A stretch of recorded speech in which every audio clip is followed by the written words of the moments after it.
Going live in 3 minutes, 2 minutes, 1 minute. We are now live on YouTube, Madam Chair. Community Board of Queens. Good evening and welcome to the May 18, 2021 Community Board 1 Queens Board meeting. The first public hearing item is the hotel text amendment N210406 ZRY.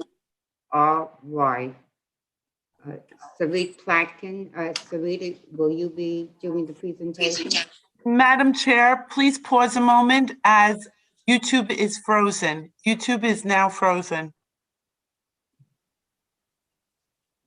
Pause.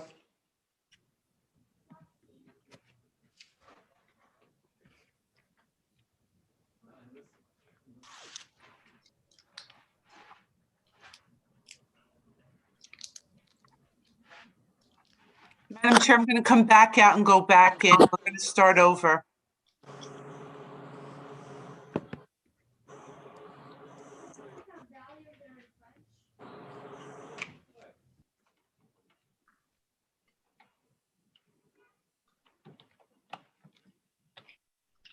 Okay, we're good, Madam Chair. Please move forward. Thank you. Okay, back to it. Sarit Platkin, Sarit, I see you. Will you be doing the presentation on the hotel text amendment?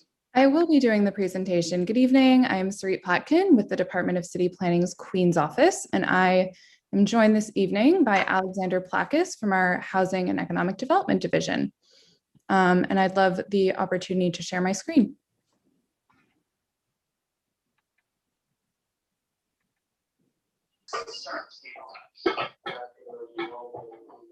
Bear with me one moment. I apologize.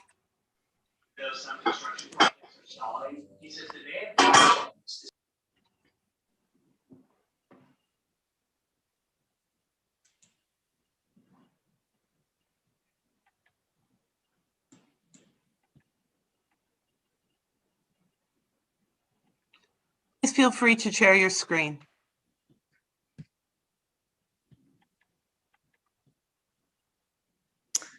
Great. So I am here tonight to discuss the Department of City Planning's citywide hotel text amendment.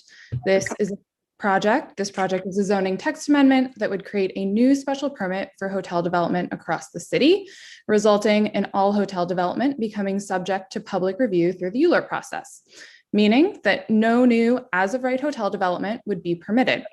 The goal is to create a consistent framework for hotel development. Hi, how's everybody? Excuse I'm me, sorry, can bear you with me a please mute moment. yourself? Good. With me a moment, I apologize. Okay, Is Sarit. Amy on? Yes, she is. Yes, ma'am. Amy, please stay close. Okay, Amy, you're good. All right. Proceed. I'm sorry, Sarit. Sure, no problem. So yeah, just to kind of revisit. So the goal of this text amendment is to create a consistent framework for hotel development and ensure that new hotels do not negatively affect the surrounding area. It was certified on May 3rd, and the community board referral period. Hotels and the big hotels in the area. Yeah. I could use this, but I couldn't. I got this going.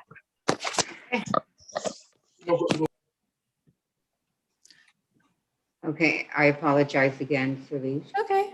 So again, it was certified on Monday, May 3rd, and the community board referral period is through mid-July. I'll start with some background on New York City's hotel market over the past decade before launching into the proposal. To kick it off, when we look at the last decade before the pandemic hit, New York City experienced record growth in tourism and hotel development. The amount of visitors to New York City grew by 20 million between 2009 and 2019 to reach 67 million in 2019 and was expected to continue to grow pre-pandemic. During the same time period, the total number of hotel rooms in New York City grew by about 50,000 to reach close to 130,000 in 2019.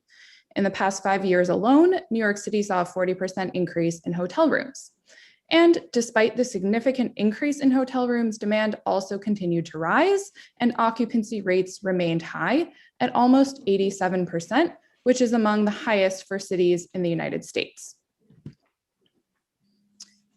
So what did this look like in Queens? To zoom into hotel growth in Queens, we see here that Queens has the second largest hotel market in the 5 boroughs after Manhattan, with about 14,000 hotel rooms, nearly twice as many as Brooklyn, the next largest. Queens is also the only borough, aside from Manhattan, that has shown impacts on the hotel market during COVID. Long Island City, which includes Community District 1 neighborhood, the Long Island City submarket, which includes Community District 1 sections such as Dutch Kills and Ravenswood, is one of the largest submarkets in the borough after Jamaica, with approximately 3,500 hotel rooms in 34 hotels. And the Long Island City submarket grew significantly in the last decade, with Dutch Kills, Queens Plaza, and Ravenswood in Community Board 1 becoming hubs for hotel growth. Currently, approximately 3,000 hotel rooms have filed building permits in this Long Island City submarket, and the area also experienced a loss of nearly 400 rooms in 2020 due to COVID. Over the years, rapid growth of hotels throughout the city has led to concerns with surrounding uses. Growth of new hotels in different zoning districts in the city has led to the Department of City Planning adopting a variety of special permits, resulting in an inconsistent framework for regulating hotels. Notably, in 2018, a hotel special permit was adopted for M1 zones, light industrial zoning districts, to address conflicts between hotels and industrial and manufacturing businesses. Hotel locations are spread out across the city in different types of zoning districts, including commercial and mixed industrial residential districts, and have introduced conflicts with surrounding commercial, residential, and industrial uses. Hotel uses are similar to commercial and residential uses in many ways, but also have the potential to cause conflicts with those uses related to loading or queuing vehicles, access or egress to parking, and sidewalk conditions, which can all cause safety concerns or inconvenience surrounding businesses. These are a few examples of hotels being incompatible or posing conflicts with surrounding uses. On the top left, you can see a hotel in Maspeth across from a cemetery surrounded by industrial uses, which is not an ideal location for a hotel and could be unsafe for guests. In the bottom left, you can see a hotel with insufficient loading and queuing space for guests, creating traffic on street and on the sidewalk. In the top right, you can see a hotel with an inconsistent street wall that is significantly set back, and this disrupts the character of the surrounding area. And in the bottom right, you can see a hotel with a very narrow sidewalk in an area where a sidewalk is greatly needed. And as a result, hotel development requires additional consideration to ensure that hotels are developed in ways that won't cause conflicts or concerns for surrounding residents or businesses. As you can see on the slide, hotel locations represented by red dots are distributed throughout the city. The proposed text amendment will create a consistent zoning tool for new hotels and allow the City Planning Commission to evaluate each hotel's development impact on the long-term use and development patterns of the surrounding area. It's also important to note that the proposed special permit does not prevent hotel development, nor would it consider all future hotels inappropriate. It applies an additional layer of scrutiny in which the City Planning Commission and all stakeholders in the ULURP process will assess the appropriateness of a hotel in a given location based on the surrounding area. This new special permit will be applicable in all the areas that hotels are permitted today, aside from M1 zones that have a special permit already that addresses the unique concerns for light industrial areas. The map on the left shows the areas in Community Board 1 where the new hotel special permit would apply. These new areas are denoted in pink and include higher density commercial districts, such as those on Broadway, 31st Street, Steinway, and 30th Avenue, mixed manufacturing and residential, or MX districts, such as those in Dutch Kills, further south. And this map also shows areas in gray where the existing M1 hotel special permit will continue to apply. In Community Board 1, these areas where the existing M1 hotel special permit will continue to apply include the Long Island City Ravenswood IBZ and M1 districts along Northern Boulevard, among others. Essentially, anywhere hotels are allowed as of right today, the new special permit would apply, creating an additional layer of scrutiny. In order to grant such a special permit, the City Planning Commission would find that a hotel will not impair the future use or development of the surrounding area. The findings allow for a consistent approach across the city as it relates to use compatibility between hotels and surrounding uses. Site plan approval will also be required for the ground floor space to ensure that the hotel's configurations doesn't conflict with surrounding uses, particularly access and egress. The M1 hotel special permit will continue to retain its more detailed findings that are unique to industrial areas.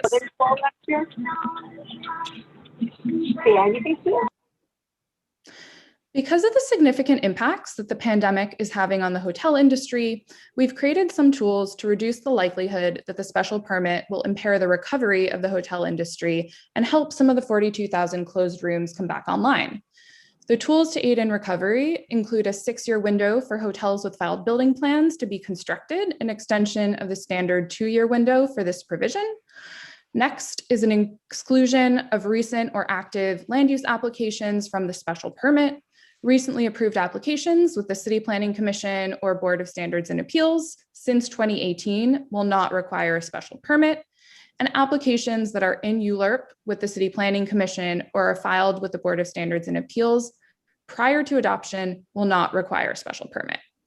Lastly, hotels that are vacant now will have a window of 6 years to reopen, which extends the standard 2-year window for what DOB calls extended discontinuance.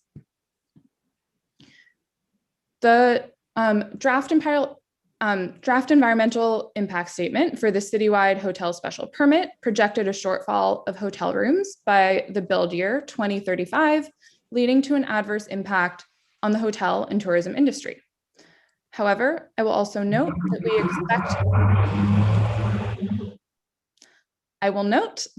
we expect that as tourism recovers, the concerns that have been raised with respect to hotel development over the previous decade will once again arise, renewing attention on the subject of this proposal, the regulation of how and where hotels are built. New York City's tourism economy is vital to the city's economic health overall. Once the tourism industry recovers from the pandemic, as is expected, hotel development is going to resume. While it's important that hotels can continue to locate throughout the city to support a vibrant tourism economy and meet the diverse needs of residents and businesses, the pace and patterns of development driven by record high tourism have created conflicts with adjacent uses and overwhelmed some communities. And this has indicated a need to do better with how hotels are regulated and where they're built. Going forward, if approved, all hotels will have to file for a special permit with the Department of City Planning, undergo environmental review, be subject to site plan approval, and go through the full 7-month ULURP process for approval, which will include 60 days for community board referral. This brings us to public review for the text amendment. It was certified on May 3rd. The community board now has 60 days for review through mid-July. After that, the City Planning Commission will hold a public hearing and vote in the summer.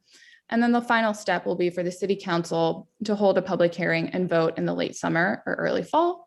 That concludes my presentation, and I'm happy to answer any questions.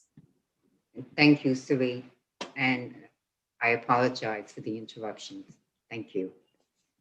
All right, we're going to take questions, but first I'm going to ask Jerry Caliendo to bring up any concerns that the committee had. Jerry? Yeah, I believe that the committee, it's in the report that we submitted.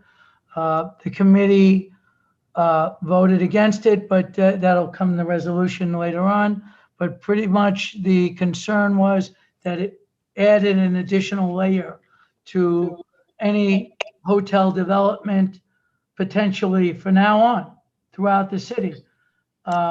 And basically didn't stop any homeless conversions or anything like that. So we were against it. I also made a comment at the presentation that I thought that some of these photographs of buildings that were on the presentation, two of which I was the architect for, in fact, were totally in appropriate areas. One happening to be on the Van Wyck Expressway and one on the Major Deegan. So the photographs were taken out of context. You didn't see the highways. There's no better place to put a hotel than on a highway. One was 2 blocks from Yankee Stadium, and one is on the Van Wyck Expressway on the route to Kennedy Airport in Briarwood, next to other hotels. So it just seemed to me that the whole presentation was something that the hotel lobby, the big chains, wanted to push to wipe out the competition of smaller hotels that try to make a living and serve the community with neighborhood hotels. So that was basically the conversation, and the report is in the which was submitted, and we'll make the recommendation at the time of the vote. Thank you. Thank you, Jerry. Does any board member have a question? Can you use the raised hand function, please? Madam Chair, you have 3 questions. Mitch Waxman, Evie Hadzopoulos, and Kathleen Warnock are waiting in turn. Mitch Waxman, Evie Hadzopoulos. Yes, Hi, sorry, I'm not a bird. Hi, I was wondering if you could expand on the negative effects of these hotels beyond the examples given of the narrow sidewalk or the unfortunate placement along the Mount Zion Cemetery fence line in Maspeth.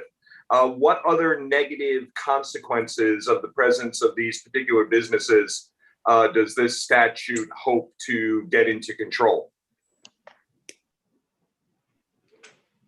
I'm sorry, Mitch, who are you asking that question of?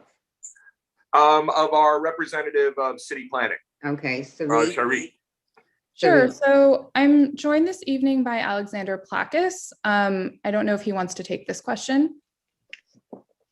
Hi, Sri. Yes, I can take this question. So the Department of City Planning in making this proposal is some negative effects that we've also seen from hotels are not adequate space for queuing of guests, which may lead to traffic for pedestrians as they try to get to destinations. Other issues that we've seen, there's one hotel in the presentation where the sidewalk isn't wide enough and it's along a route to the beach. And we think that maybe with better site planning, the sidewalk may not be as thin of the sidewalk, so pedestrians wouldn't be pushed into the street in that case. Basically trying to take a look at access and egress, and if there's a better way to design the hotel to alleviate those kind of concerns. Yeah, and I would add to what Alex just said that, we're well aware that Community Board 1 has dealt with issues related to oversaturation of hotels, particularly in Ravenswood. And we do think that the hotel special permit will be able to kind of facilitate addressing some of those concerns. As discussed during the presentation, every hotel application for a special permit will come before the community board. And if the community board believes that the area where the hotel is proposed is already oversaturated or has, a significant number of hotels, and therefore that would, negatively impact the future use and development of the area, that would be your discretion to make that recommendation. And, that's a Community Board 1 concern, but other communities throughout the city have other kind of more unique concerns that they're dealing with. So wanted to kind of raise that in this context. Thank you. Kathleen Warnock? Kathleen? Okay. I remember the last time we had an additional, a vote on additional zoning for hotels. One of the big reasons that came up is one, because we were overbuilt with hotels here in this area, and two, that they were taking over space that had formerly been light manufacturing. And as the city told us then, and I thought was a very good point, the light manufacturing has remained stable, and light manufacturing jobs tend to pay more than hotel service jobs, which is why at the time I supported that. And I think that that must be considered everywhere, because there are places that hotels are being built now that are not suitable for hotels. My second question is, why is Rikers Island on that map where the zoning will apply? Because as far as I know, Rikers isn't free to be built on yet, is it? And that's my questions. Okay, so to address the first question, the M1 special permit, we, I believe, have seen one application for the special permit. So in that case, there aren't hotels being developed in those areas, even with the special permit. And we expect to see, reduced number of hotels who would go through the special permit process. I don't know if that addresses the concern of your first question. For the second question with Rikers, that's the underlying zoning shows it as being newly applicable, but the city, I believe it's a city-owned property, and a disposition would have to be done for any kind of development on Rikers. So I don't know if that answers the second question either, but. Thank you. Well, I just sort of wonder if this is a way of sneaking commercial development onto Rikers before it's decided. I mean, I come off as a cynic, but then I live here. So the special permit would not allow for hotels on Rikers specifically. I can't say what will happen in the future about other development, but it's just the underlying zoning shows that it would be in the red color on the map, not That's necessarily right. So that development would that's have it. right. This special permit is not newly permitting hotels anywhere in the city. So what you see on that map is just the areas where hotels are permitted as of right today. And you're right that there are additional development limitations on Rikers that are not reflected on that map.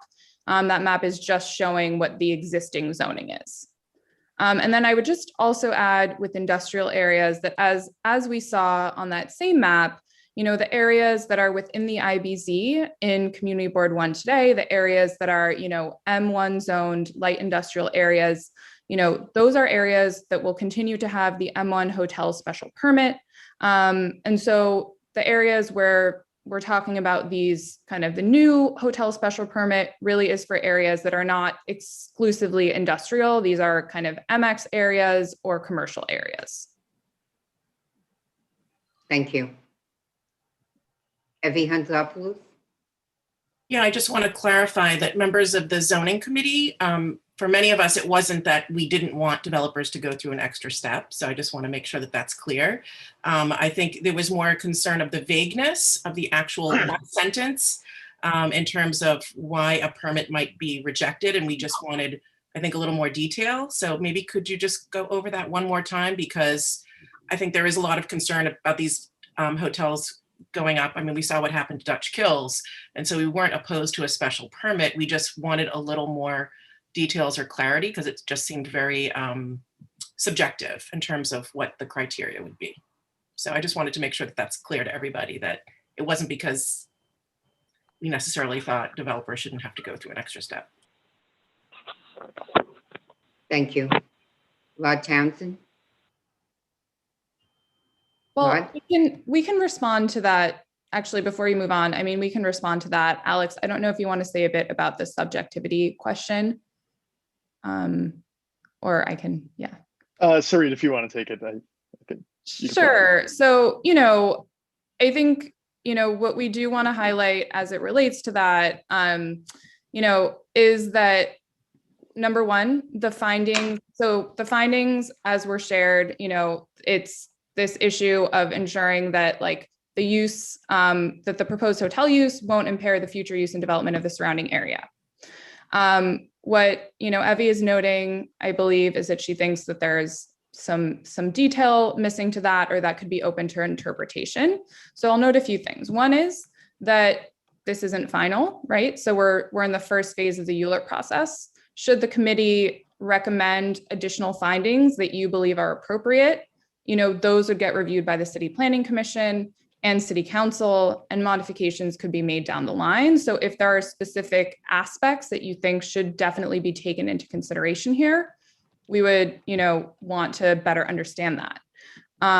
So that's one thing related to that. And then as far as kind of additional nuance, the way I would describe it, as I described to the committee previously, the broadness is really to ensure that we're not limiting the types of concerns that can be addressed by the special permit. So as we talked about before, we know, we've been talking about tonight, we know that Community Board 1 is dealing with oversaturation issues.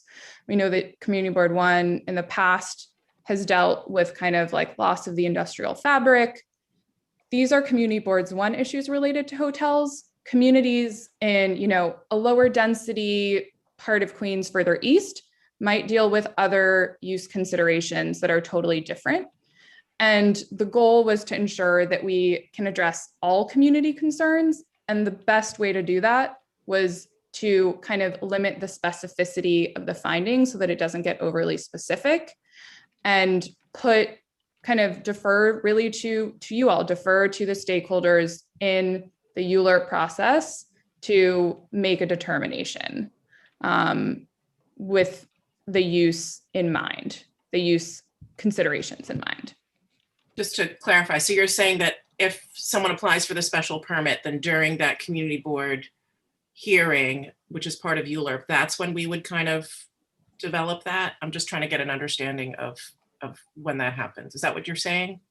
So, a special permit would arrive to the community board after it had already been certified by the Department of City Planning as complete. So that means that by that point, the Department of City Planning has determined, has done an, initial determination, has made an initial determination that it's appropriate, but there are many more steps remaining in the ULURP process to kind of further expand on that determination. Thank you. Mm-hmm.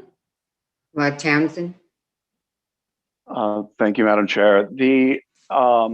Since in 2018, when the M1 permit came forward, we were supportive of that because we did see the impact in our industrial area, the loss of high-paying industrial jobs. Since 2018, not one hotel has been built in an M1 zone since the permit was installed. So I'm really concerned that the negative impact of this permit will possibly really dampen the city. The city issued, from what I've researched on this from across media, the city did its own economic impact study of this permit, and it said a $7 billion impact by putting this permit on here. Are you familiar with that study?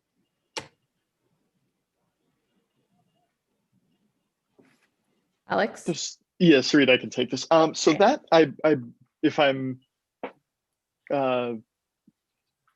If I know which study you're speaking of, I believe that was for not the citywide hotel special permit.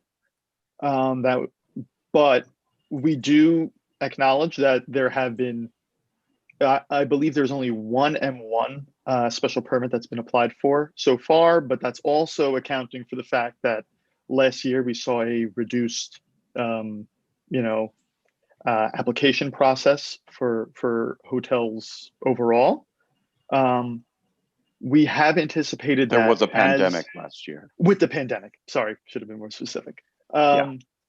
But we do acknowledge that as demand grows in the city, we would see hotels or developers of hotels apply for the special permit to take advantage of that demand. And we have accounted for some applications for special permits in the future. The only other comment I would have on this is every article I've read about this mentions that it was pushed for by the hotel trade union, and that the hotel trade union was one of the few people supportive of de Blasio's presidential run. And this really reeks of a political favor. That's all I have to say. Well, Thank you. okay, as you know, I guess to Just a add to comment, that, not a question. okay. Right. Great. No comment. Does any other board member have a question? I have a question, Go ahead, Sorry, Jerry. if I may. So this is a citywide text amendment. This is not just Community Board 1. So as just mentioned, there's a major dampening of the industry, not just because of the pandemic, but when you develop a property and you have to go through a UR process to do it, it's an extreme burden. And beyond that, the question is, where does it end? Are we going to have a special permit for every shoe store that opens on Steinway Street because there's too many shoe stores? Is it going to be the same thing for auto repair shops and manufacturing zones? There's too many close to each other. Where does it end? Are we just going to have layer upon layer of bureaucracy? We have a zoning resolution. The zoning resolution was intended and it's constantly being modified with more requirements as part of the zoning resolution, with yards, height, setback, everything you can imagine. Why do we need this?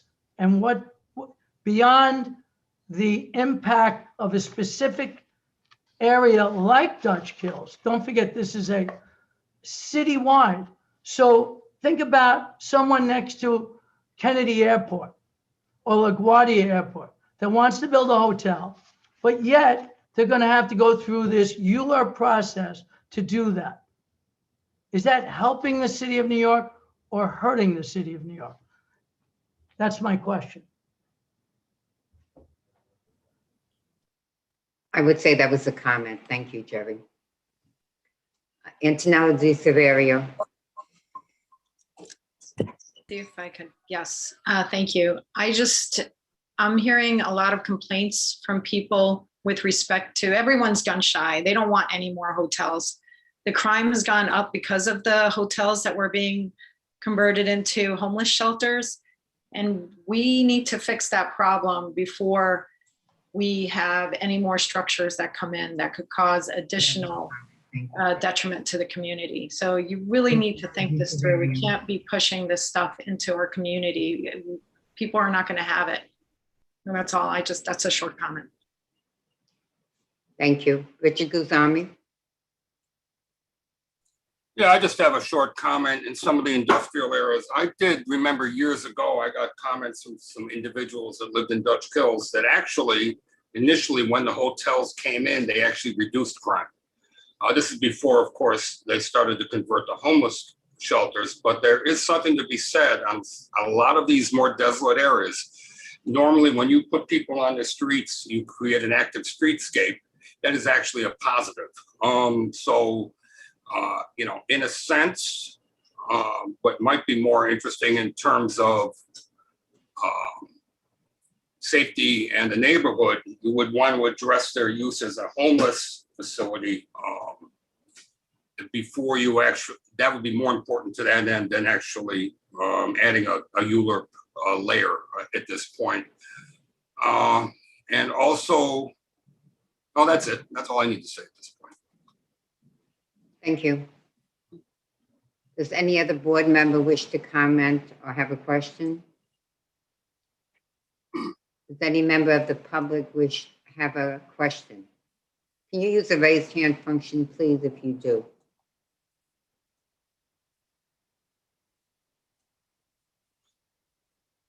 No one? Okay, thank you. We'll close this public hearing item at this time. Thank you, Sarit.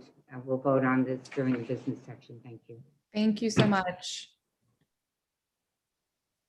Second public hearing item, Broadway and 11th Street rezoning. A zoning text amendment to rezone from 5 to M1-4R7A, and 210026ZRQ, a text amendment to Appendix F of the zoning resolution to establish MIH area, and the zoning text amendment pursuant to ZR Article 12, Chapter 3, Special Mixed Use District, MI4/R7A. Mr. St. Jack, are you doing the presentation? Hi, good evening, Chair. Yes, I'll be doing the presentation. There's other members of the project team that are here that can be available for questions, but I'll go ahead and do the presentation and field any initial questions. Madam Chair Lady, before the presentation, I just want to disclose that I and my firm have represented the owner in this action and will abstain from any vote. Thank you, Chairman. Right, thank you, Frank. Please continue. Great, thank you, Madam Chair. If I may share my screen.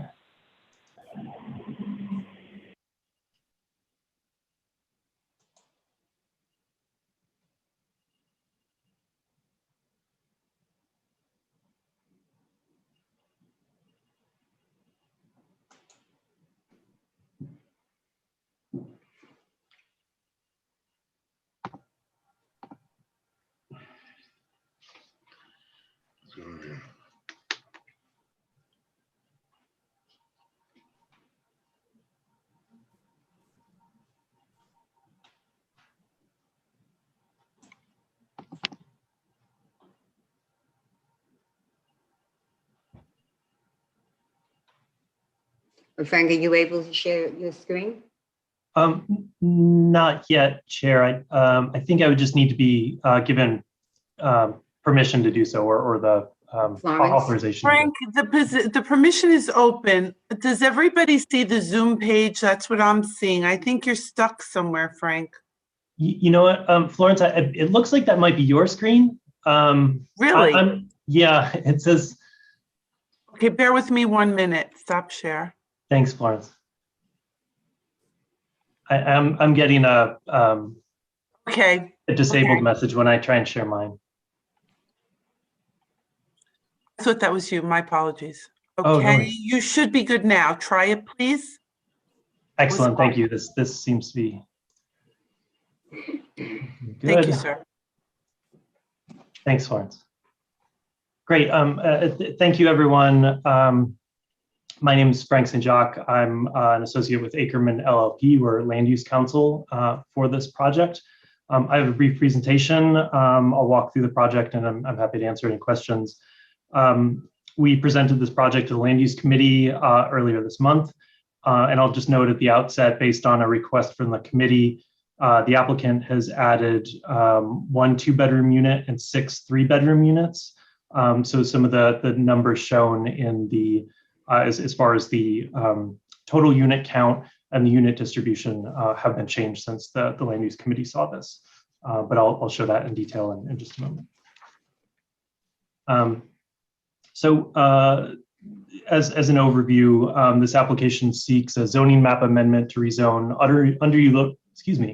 underutilized property on the south side of Broadway between 11th Street and 12th Street from the existing R5 zoning district to a new special mixed use district, or MX district, that pairs an M14 manufacturing district and an R7A district. In addition, this application also seeks zoning text amendments.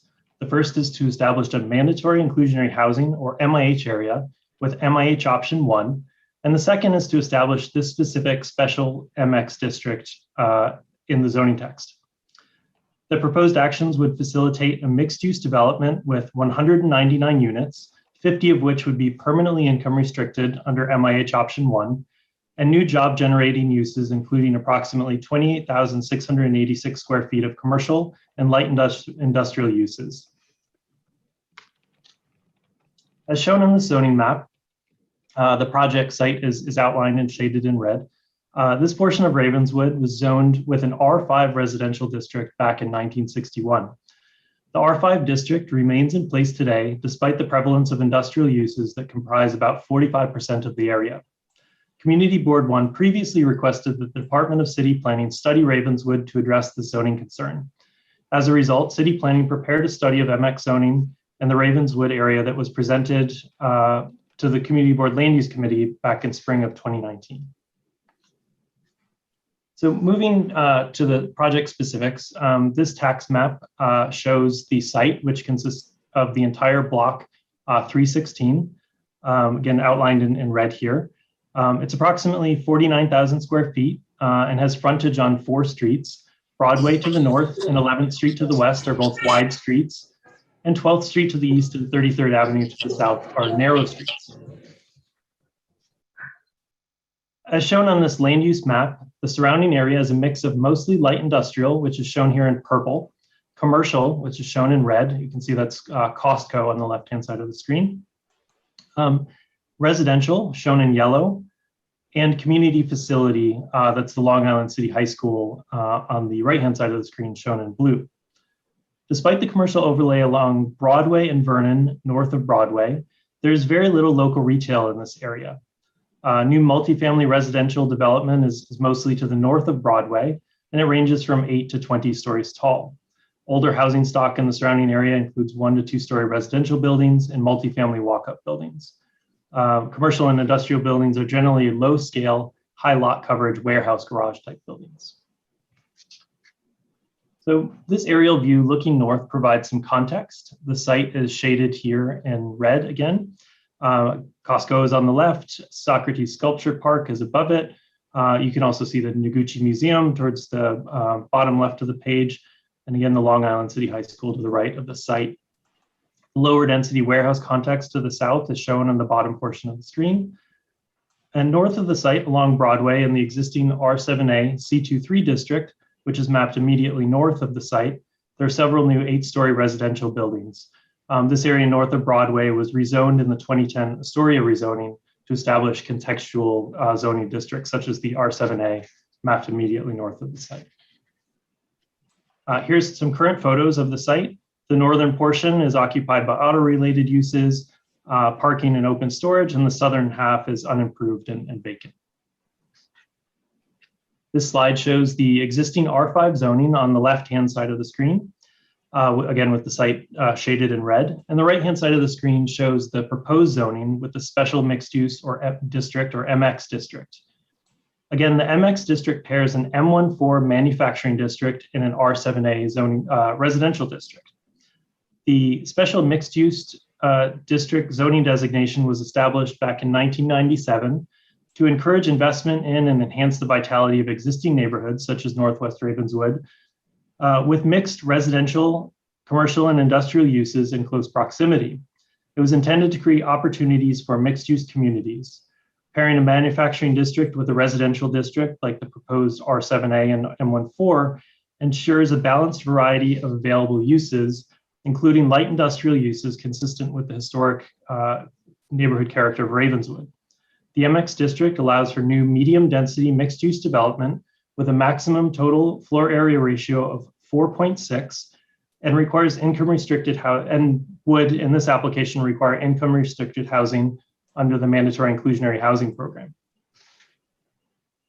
So here are some details of the project itself. This is a 7-story mixed-use building developed under the quality housing regulations with 199 apartments. The building would be built to the full 4.6 FAR. And in addition to let me take a step back. Under MIH option 1, 25% of the residential floor area would be permanently income restricted. That results in 50 units at a weighted average of 60% AMI. And I'll show details with respect to the unit breakdown in a moment. The MIH breakdown in a moment. The unit distribution is shown here. As I mentioned, this has changed since we're at the Land Use Committee to reduce the number of studios and 1-bedrooms and increase the 2 bedrooms by 1 unit and the 3 bedrooms up to 20 units, resulting in 50% 2 and 3 bedrooms and the remaining 50% studios and 1. So that's 199 total units, 50 MIH units, and the corresponding breakdown of unit sizes. In addition to residential, there's several non-residential uses on the ground floor, including new local retail, an artist studio, a wine distribution use, and a floral production studio. There's an 80-space cellar parking garage, and just shy of a 10,000 square feet grocery store. I'll show you that on the site plan on the next slide. Actually, you have to wait one more slide. This slide here shows the building form. It wraps the entire block, so it has frontage on all 4 the surrounding streets. The height is concentrated along Broadway and 11th Street at 7 stories, and then steps down moving south to 6 stories and 5 stories on 33rd Avenue and at 12th Street. So here's that first floor plan. The grocery store would be at the corner of Broadway and 12th with some space for local retail. Adjacent to that along Broadway, the corner of the building is chamfered or cut in here. So you can see there's some outdoor space at the corner of Broadway and 11th.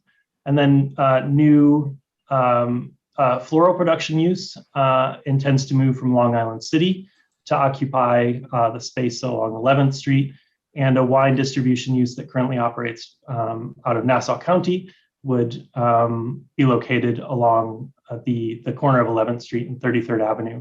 Both the wine distribution use and the floral production use would also have retail components to serve the surrounding community. So you could buy flowers or wine at these 2 businesses respectively. There's also an approximately 4,600 square foot space for artist studios at the corner of 12th Street and 33rd Avenue. There's 2 loading berths planned for these various uses. There's a driveway with a turnaround that provides access to for a passenger drop off, as well as for delivery trucks, and then provides access to the cellar parking garage. Moving forward, the next few slides show the proposed building from several different frontages. As you can see, in comparison to the photos I showed of the existing site earlier, there's going to be several new street trees planted, and the ground floor will be activated with these new ground floor uses. There'll be glazing or storefronts installed. There's this seating area that's shown at the corner of Broadway and 11th Street. And really the idea is to enliven the streetscape and provide a more walkable, livable street experience. Here are several, or it's here other views of the site from Broadway, showing the 7-story portion of the building, and then where the building steps down on the southern edge. And you can also see how this portion of the site is activated by ground floor use.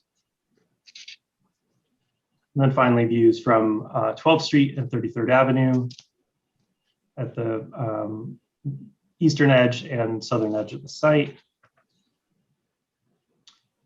So I mentioned that this application is not only for a rezoning, but also for a text amendment to establish the mandatory inclusionary housing program. As you can see here on the map, outlined in red is the site. This would be within Community District 1, MIH Area 9, where only MIH program option 1 would be available. And here's a unit breakdown of the MIH units by income band and unit size. So under MIH option 1 with the proposed development, 17 units would be provided at 40% of the area median income, 17 units at 60% AMI, and 16 units at 80% AMI, for a total of 50 permanently income restricted units at a weighted average of 60% AMI. Finally, the MIH program requires a nonprofit administering agent to handle all aspects of the program. And we're partnering with HANEC to be the project's MIH administering agent. This slide shows some of the services that they would provide in connection with handling the MIH component of the application. They'd be responsible for advertising and marketing, the lottery management, and actually selecting the tenants and handling all compliance with the MIH program and getting those MIH units filled up. As members of the community board may know, HANEC has operated out of Queens and Astoria for several decades. We think they'll be a great partner for this project.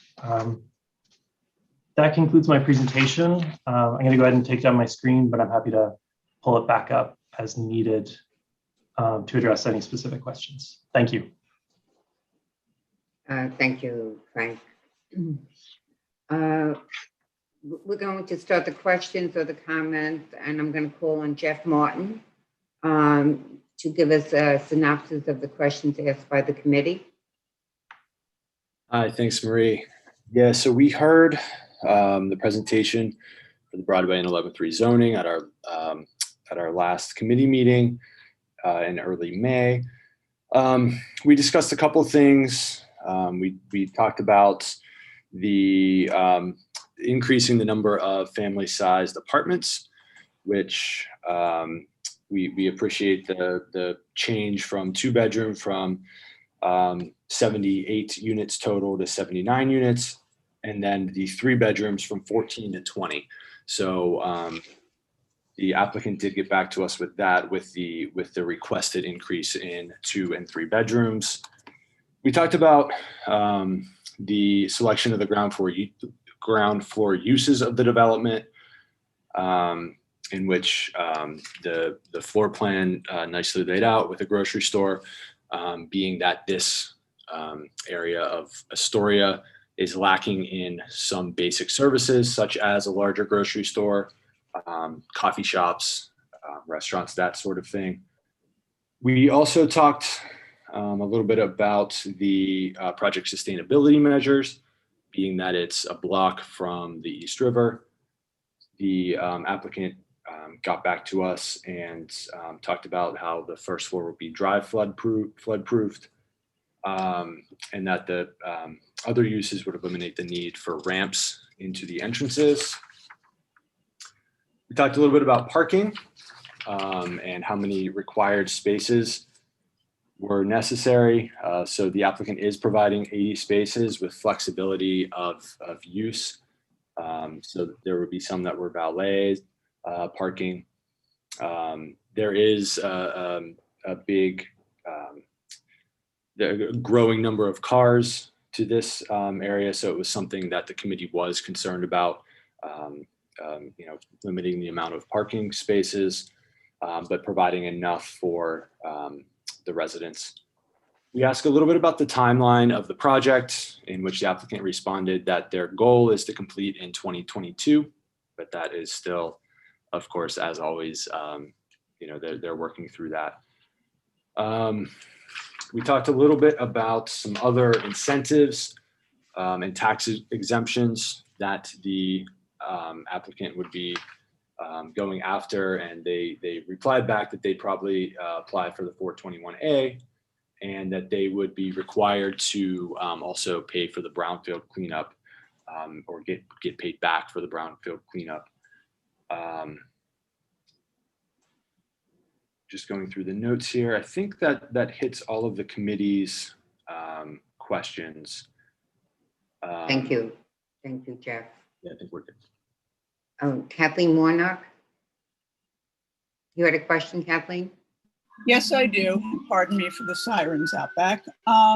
So a couple of sort of logistics questions that I don't know how they could be addressed, but you're looking at bringing a few hundred new residents, not to mention employees and all the customers of the retail, to that particular corner, which has one bus which runs by it, and then another one that runs north-south, and you're several blocks away from the ferry. And the nearest subway stop is all the way up at Broadway and 31st. So in a way, you're adding several hundred new residents to an area that is not best served by public transportation. And I'd like to know if that's been considered. Along with that, this is sort of piggybacking on this with the grocery store. I can see where there is a need for one down there because not everybody is so close to City Fresh, but if there's people coming there and driving in cars, is there some sort of plan for parking? Because if they park on Broadway, we're going to end up with a terrible bottleneck right around there. So those are two things that immediately hit me as things that can make the neighborhood worse instead of better. And also with the middle income housing stipulations, some of them I'm finding actually are keeping some of the poorer and middle income residents out because they're based on the prices and the incomes of people who live in the high rises nearby, as opposed to the people who live in something more moderate. So those, for me, those are the three things that leapt out to me with your presentation, which I thought was very thorough, and I hope you can answer some of that. Thank you. Frank? Sure. Thank you for those questions. So I'll take the public transportation question first. Actually, let me take a step back. As part of this rezoning and any rezoning, there's a requirement that certain environmental due diligence be performed under the city's seeker rules. So this project underwent an environmental assessment statement to determine whether there would be any significant adverse impacts relating to transportation. So that includes pedestrian impacts, car transportation impacts, as well as adverse impacts on public transit. The city issued a determination that there would be no significant adverse impacts as a result of this project. Based on the study we performed and their independent evaluation.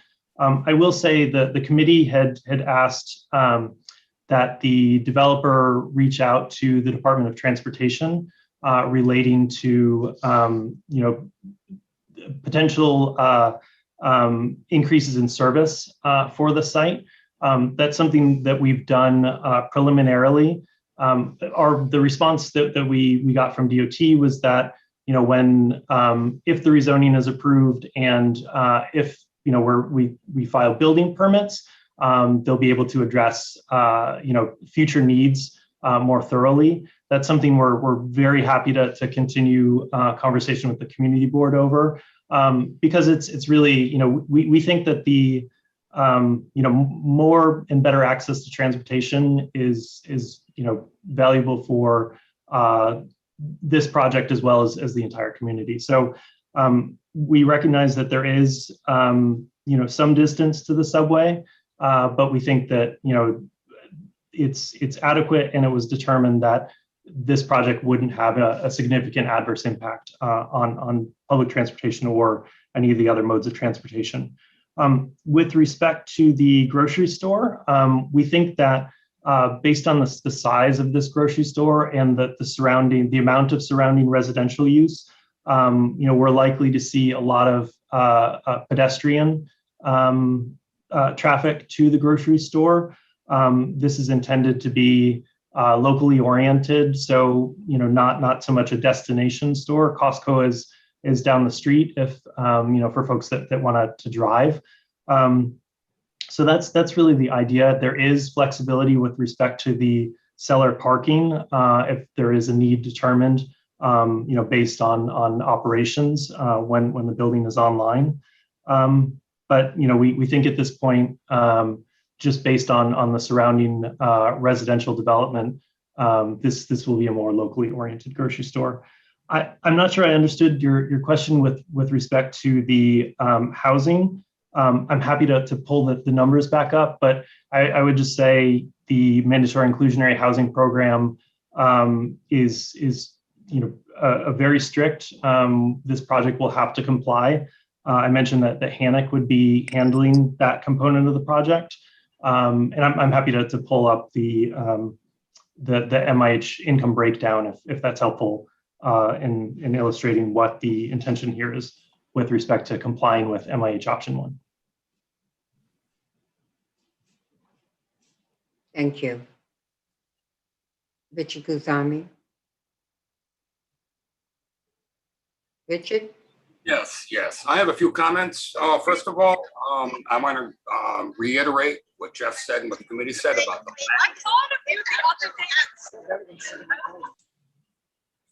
the lack of services in that neighborhood. It is a need that's extreme, and we're doing all we can to make sure that that happens. It's very, very important. We are void of services down there. I do like the fact that there's loading docks in this facility. I've always been pushing, given our new economy with so many deliveries, especially in residential areas now, there needs to be some sort of facility to receive these goods without blocking traffic on the roads. I like that a lot. And also, as far as the height of this building, it's in context with the neighborhood. As a matter of fact, across the street, they're almost on Broadway. They're almost exactly the same height. In fact, I think you're one story shorter. And next door, just to the west of you, you got a 14-story building going up. So even if, because this is a zoning change, this is just talking about an envelope, even if everything changed in there and they went back on their word and all of a sudden something different was built completely, if we approve this zoning change, it will still stay in context. So I don't think we have a lot of risk here. As far as the cars, I'd like to ask how are you going to be doing for parking for this supermarket? It's important that it's successful. You're going to need to have commercial parking in there, not just for the residences. So I'd like to know how that will be addressed. And the most important thing is, how are you addressing the contamination on that site? This was the former home of a galvanized steel facility. This is extremely contaminated. I know other people have looked at this site that have just walked away. So could you address that? Thank you. Sure. I'll go ahead and take the Brownfields question first. So this site will be designated with what's called an E designation. It's a requirement that if the rezoning is approved, before the Department of Buildings will issue any permits for any type of construction on the site, the E designation for hazardous materials would need to be resolved to the satisfaction of the Department of Environmental Protection. This applicant is started their initial work with the state DEP to enter the Brownfields program to remediate the site fully. As you mentioned, it is very contaminated, but will need to be fully remediated to the satisfaction of the city and state in order for building permits to be issued. And that's to the highest levels of cleanliness to allow residential use. With respect to parking, I think we touched on this a bit in the Land Use Committee meeting. We are showing 80 spaces. That's a little bit more than what's required as self-parking. I think what we've done in other projects and what we may do here is allocate some of the required residential parking as valet parking with stackers, and then open up a area for commercial parking as self-park. So essentially, more longer-term building residents that tend to use their cars less. Could be in stacked or sort of tighter parking spaces, whereas folks that are coming to the building to use the commercial spaces, or excuse me, the commercial establishments would have space. We're working on a site plan for that there. It's really contingent on what the needs of the specific supermarket operator that would ultimately take the space are. That's part of the discussion that we're starting to have with different operators. So to answer your question, the plan is ultimately to provide sufficient parking for the commercial uses by sort of reallocating the residential space with some additional commercial parking. Thank you. Rod Townsend? Thank you for your presentation. I'm really encouraged to see light industrial included within your presentation. And I believe you said it was a floral production company, which would diversify the economy of the area. But I just wanted to check, did you say that you had somebody already interested in this? Because that's fascinating. Could you talk more about that?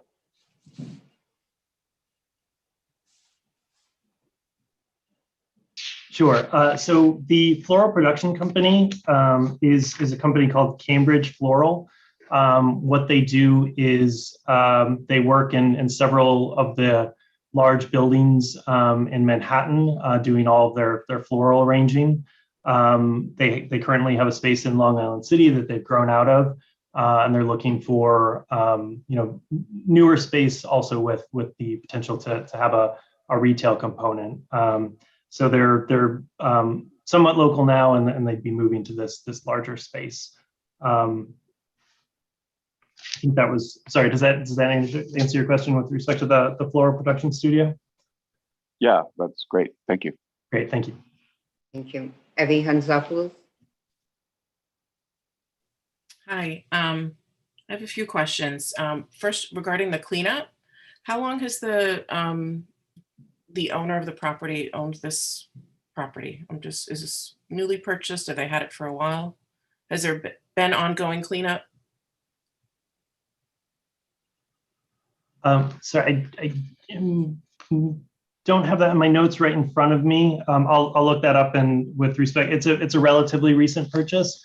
Cleanup has not been ongoing. Half of the site is currently occupied. The other half of the site is just cleared. So there has not been ongoing cleanup while the current owner has owned the site. I thought you had said before that cleanup had already started. Sorry, a discussion with the Brownfields program with the state DEC has started initiating their entrance into the Brownfields program. So the developer will be able to apply for,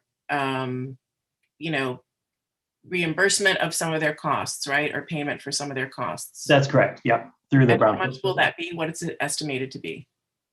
That I don't know offhand.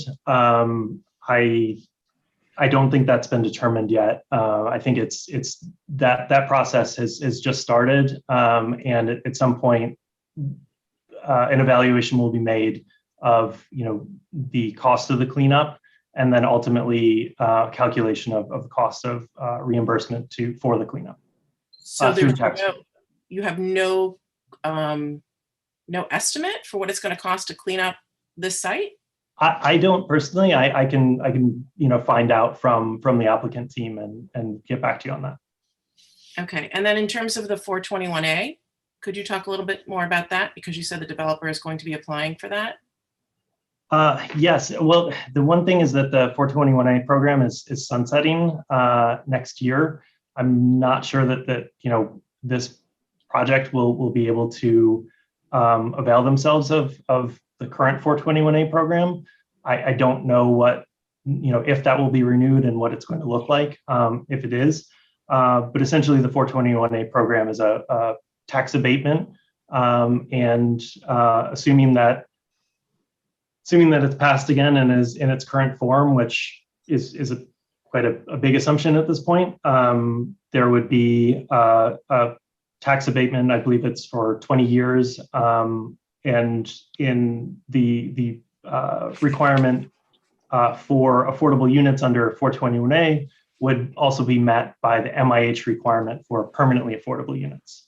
So there's an interplay between MIH and 421A. So approximately what would the abatement be? That I don't know. Okay, how much estimated in taxes would the developer? I'm sorry, the tax piece is not my expertise. I don't know that. Okay. Could we go back to the MIH breakdown, please? Sure.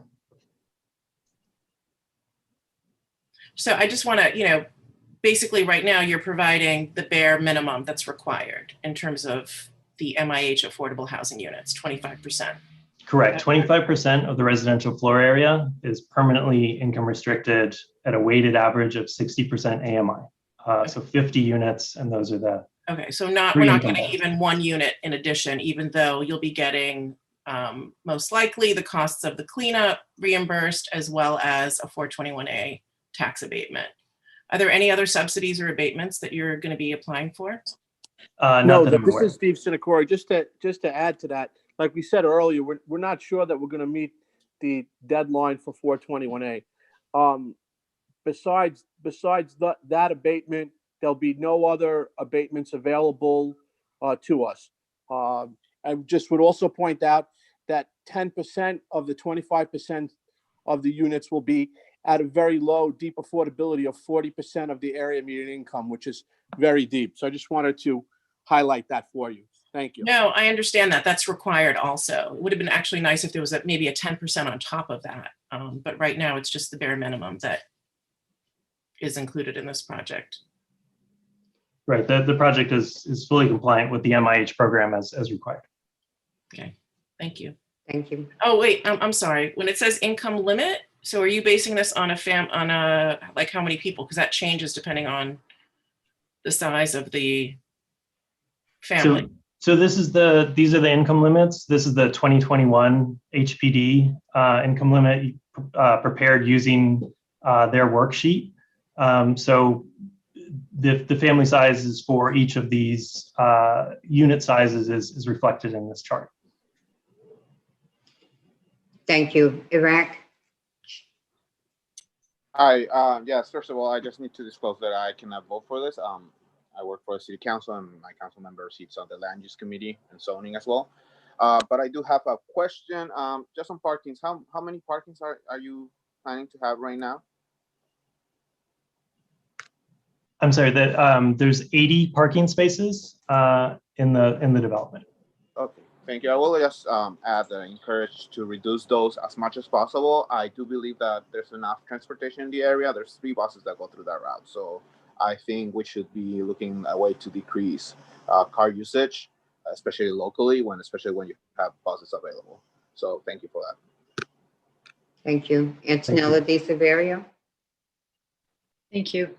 I'm glad that the question about contamination was asked. My second question was about the sewer size or the sewer study.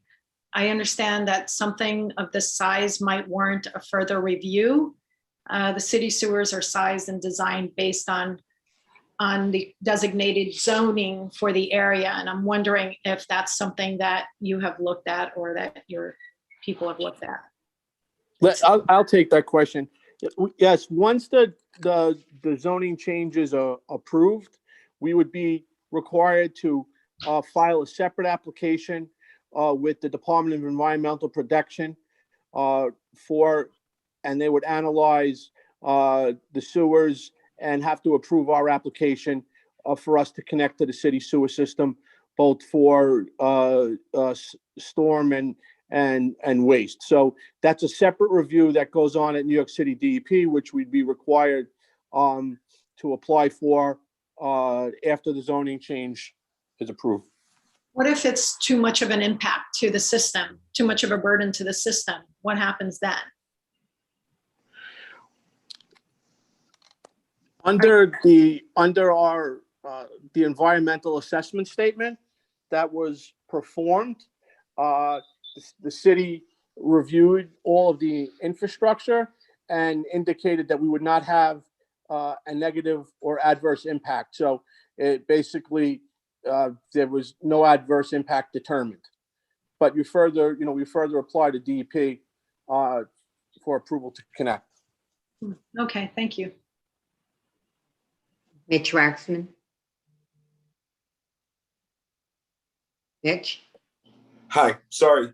I would suggest that the transportation situation as far as connecting to the subway might be something that your organization could partner up with a local company in an in a entrepreneurial sense. And I also wanted to encourage your supermarket tenants, when they move in there, delivery is going to be a big part of the grocery business for at least the next decade based on trends during COVID.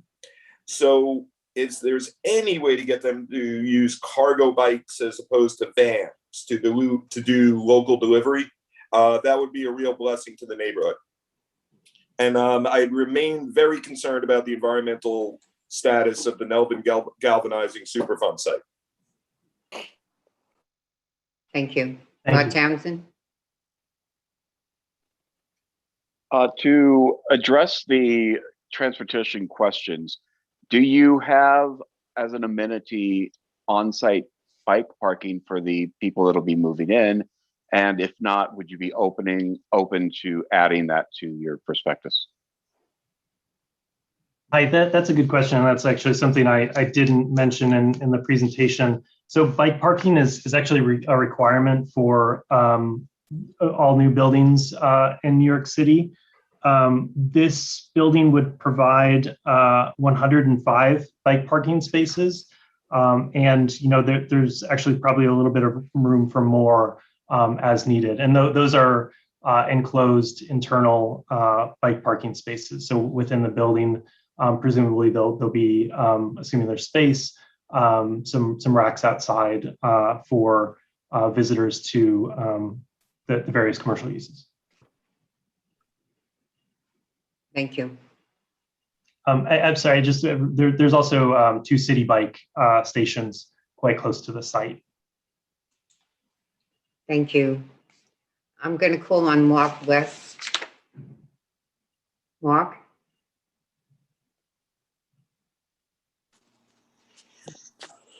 Hello, Community Board 1. My name is Mark West. I speak tonight in support of the Broadway and 11th Street rezoning because of the art studio component of the new building. I founded the Mark A. West Jr. Museum, known locally as House of Mark West, as a nonprofit, cultural institution, gallery, and creative hub to provide greater opportunities for artists and creatives from marginalized communities. I see the more than 4,600 square feet of artist studio space in the building as an opportunity for underrepresented voices to work near the existing cluster of established art uses, including the Noguchi Museum and the Socrates Sculpture Park. I believe that this space provides an opportunity to promote underrepresented culture through visibility and elevate young artists from the surrounding community into global recognition. I support this rezoning project and ask that Community Board approves it. Thank you, Mark. Would you please put your contact information in the chat? Sure. Thank you. Before I ask anybody else of the public to speak, we also have received an email from Jeremy Welsh Loveman, also in support of the Broadway and 11th Street rezoning, and he hopes the Community Board supports his proposal. Anybody? Yes, Corinne Haynes. Corinne? Hi, good evening, members of the Community Board 1. My name is Corinne Haynes, and I am currently running for the Tenant Association President of Queensbridge Housing Development. I'm also in favor of this project at Broadway and 11th Street rezoning because I believe that it will bring greatly needed affordable housing to our Western Queens area, where a large percentage of the residents are rent burdened and the demand for affordable housing is extremely high. This building serves the community needs with 50 new affordable apartments that will be managed by HANIC. HANIC has served this area for decades and is an invaluable resource to our community. The Community District 1 preference will ensure the local residents have half of the affordable apartments in the new building. I strongly believe that the project is a step in the right direction toward housing opportunities with reliable nonprofit partners. I also think that the grocery store is a great asset and a welcome addition to the area because there are not that many grocery stores in the area, in this particular area. And for these reasons, I am asking that we support this rezoning. Thank you, Corinne. Marissa Williams. Good evening, everyone. My name is Marissa Williams, and I'm here on behalf of 32BJ SCIU and the more than 8,000 members to express our support for this project. The developers D&K Construction and Prosper Property Group have applied to build a 7-story mixed-use building that will include residential and commercial space. We are pleased to announce that the developers are working towards making a credible commitment to provide prevailing wage jobs to the future building service workers at this site. We estimate that this rezoning will allow for the creation of 5 new property service jobs and 50 new affordable units. These jobs are typically filled by local members of the community, and because of this commitment, will pay family-sustaining wages, which help bring working families into the middle class.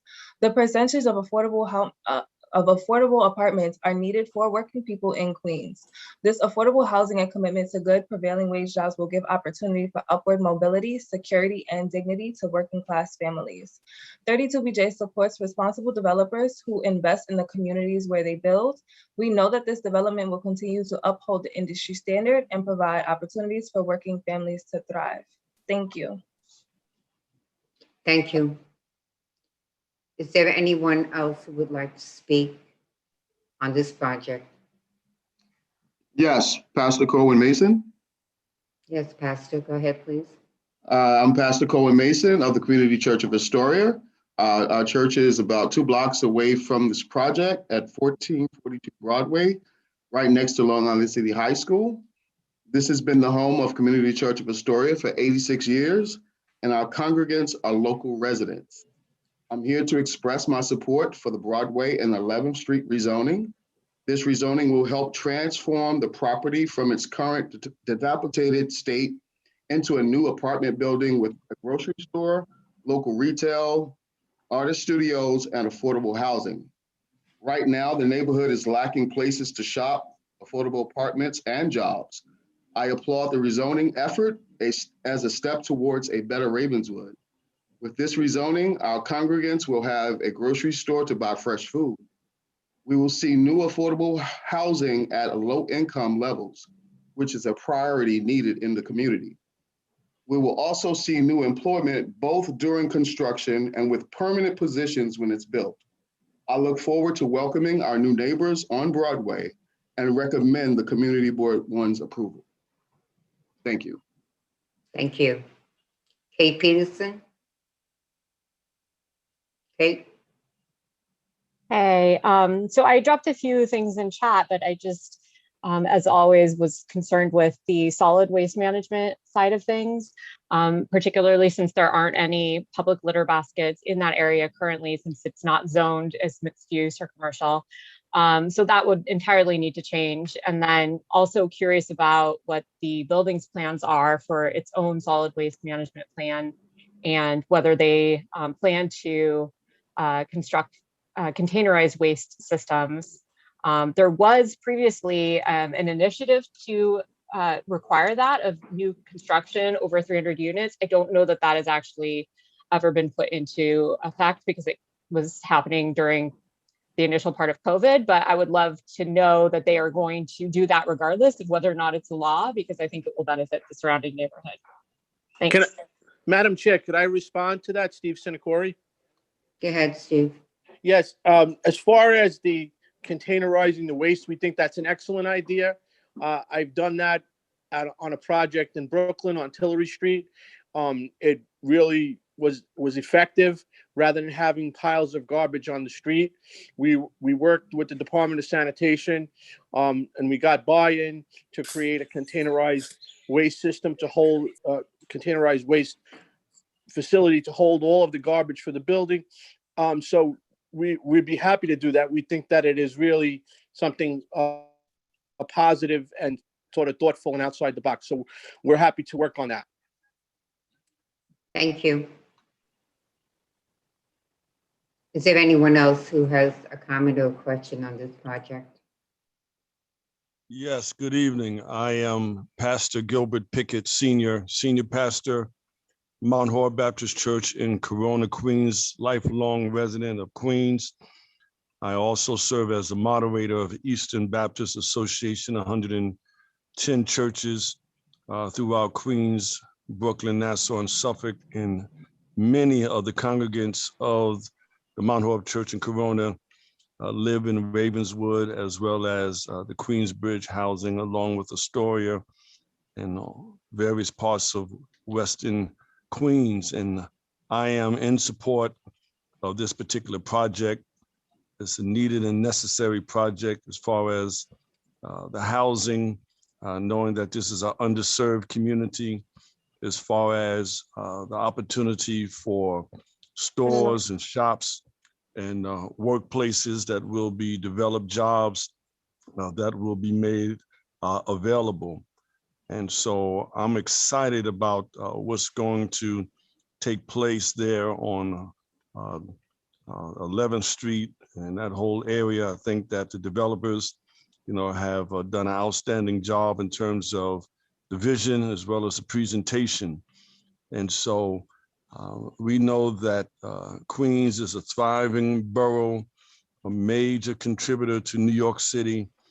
And I believe that this will enhance our borough, put another feather in our cap in terms of, how individuals, of course, look upon us in comparison to what's right across the East River there in Manhattan. And so I am truly in support of this project. And I know that not only those who are currently living in the western part of Queens, but those of us who even live on the Corona side will look forward to frequenting the area once it has been developed. Affordable housing, we know is hard to find. Jobs have been hard to come by. And I'm excited over the fact that this will bring about housing as well as work. And so you can depend upon the support of the Mount Horeb Baptist Church and the Eastern Baptist Association for this project. So thank you for your time. Thank you. Diana Limongi. Hi, good evening. I want to echo what Evie said about, I wish that as a show of good faith, given all the reimbursements and tax abatements that the developer will get, that they would increase the affordable units to go a little bit above and beyond simply the requirement. Because it's still not enough affordable housing. I mean, it's some affordable housing, but not enough for what we need. And I had another question about how green will the building be? And then will the art studios be affordable and support local and traditionally marginalized communities? Like I love the idea of an, art space, but is it going to be art space for people coming in from other boroughs, or is it going to be art space that our local artists will have priority for? Madam Chair, can I respond to Yes, the question Steve. regarding the art space? Thank you, Madam Chair. With respect to the art space, we envision working with different groups, not-for-profits, to sort of administer the space. So we're really not looking. We think there are a lot of locally homegrown artists that have great work, but don't have the opportunity to display them, or don't have the opportunity to work in an affordable space to show their work. So what we envision is both workspace and also gallery space. So we're very open as the project evolves to talking more about that, but we're not looking to bring people that are not from the neighborhood. We're not looking to bring some very high-end, place from Manhattan. We believe we don't have to look beyond Community Board 1 and the Long Island City Astoria area. We think that there are plenty of artists who we could find that have great space, and we believe that it'll make the project better and more interesting to have, organic, to grow that space organically. That's our vision. Thank you. Carol Wilkins. Good evening, everybody. Good evening. How are you today? I am in support of this project. I think it's a great idea. The grocery store is well needed, and more affordable units are always needed in this community. And the 7-story mixed use space is a good idea. And more jobs and employment for the community, for those who live in the community and looking, for jobs. But I do have a question. How will they handle the flood zone? Because that is in the flood zone, and I haven't heard that mentioned at all tonight. And the idea of the museum is a wonderful idea. I just would hate to see anything get ruined if it's a flood. How would they handle that? Sure, if I may, Madam Chair. So you're right. I think we, maybe had more discussion about this at the committee level. The building is within the floodplain and will be required to be built pursuant to the zoning resolution and building code requirements. There's something called design flood elevation. The building has to be built above a certain height. And any space below that height of, I believe offhand it's either 13 or 14 feet, needs to be what's called dry flood proofed. This building, the intention was there's other options for flood resiliency, but that would require really interrupting the streetscape here with ramps and things like that. So we wanted all the storefronts to be at grade and are investing in the dry flood proofing for the portion of the building that would be below design flood elevation. So that would be fully protected if a flood were to occur. Thank you, Frank. And while you're up, I believe I cut Diana off. She also wanted to know how green the project will be. Oh, sure. Sorry, I can answer that as well. Thank you. So the newest building code requirements as far as efficiency are very stringent. That ranges from all portions of the building. So water, electricity, et cetera, are required to meet certain efficiency standards, and that will be achieved in the building through the use of things like energy efficient lighting and appliances. There's also a relatively recent city council law that was passed called the New York City Climate Mobilization Act that this building would be subject to. It essentially requires all buildings to reduce carbon emissions before certain benchmark dates. So there'll be efficiency built into carbon emissions, as well as requiring either green or blue roofs, so that this building will provide that space on the roof. It's not determined yet, what type of roof that will be. Most likely some combination of a green roof and then some sort of stormwater filtration system on the roof to comply with the New York City Climate Mobilization Act. And that also provides a great amenity for building residents to have that outdoor space as well. Thank you. Chelsea Lopez. Chelsea? Hello. Yeah, hi. So there has been a lot of discussion about the grocery store, but I am very cautious about what and who that grocery tenant will be.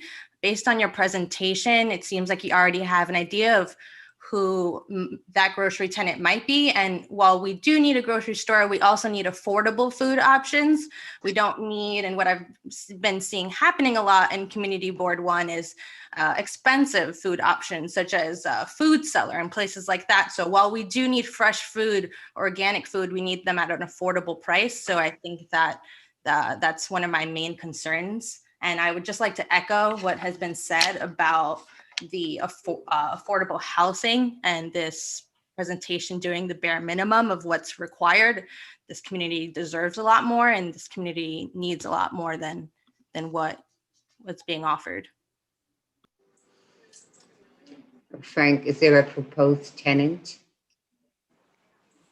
There's not at this point. I think we've met with operators, but because we're not able to build anything until after the a rezoning were to be approved. They're only initial conversations. Madam Chair, may I add something to that, Steve Sinacori? Of course. Thank you, Madam Chair. Really, the operators that we're looking for are not national operators or, you know, operators that are so-called like chic. We're looking for a local, you know, type of local operators that own multiple food stores throughout the city that could provide good food, fresh food, baked items, fresh vegetables, meat, produce at a reasonable price.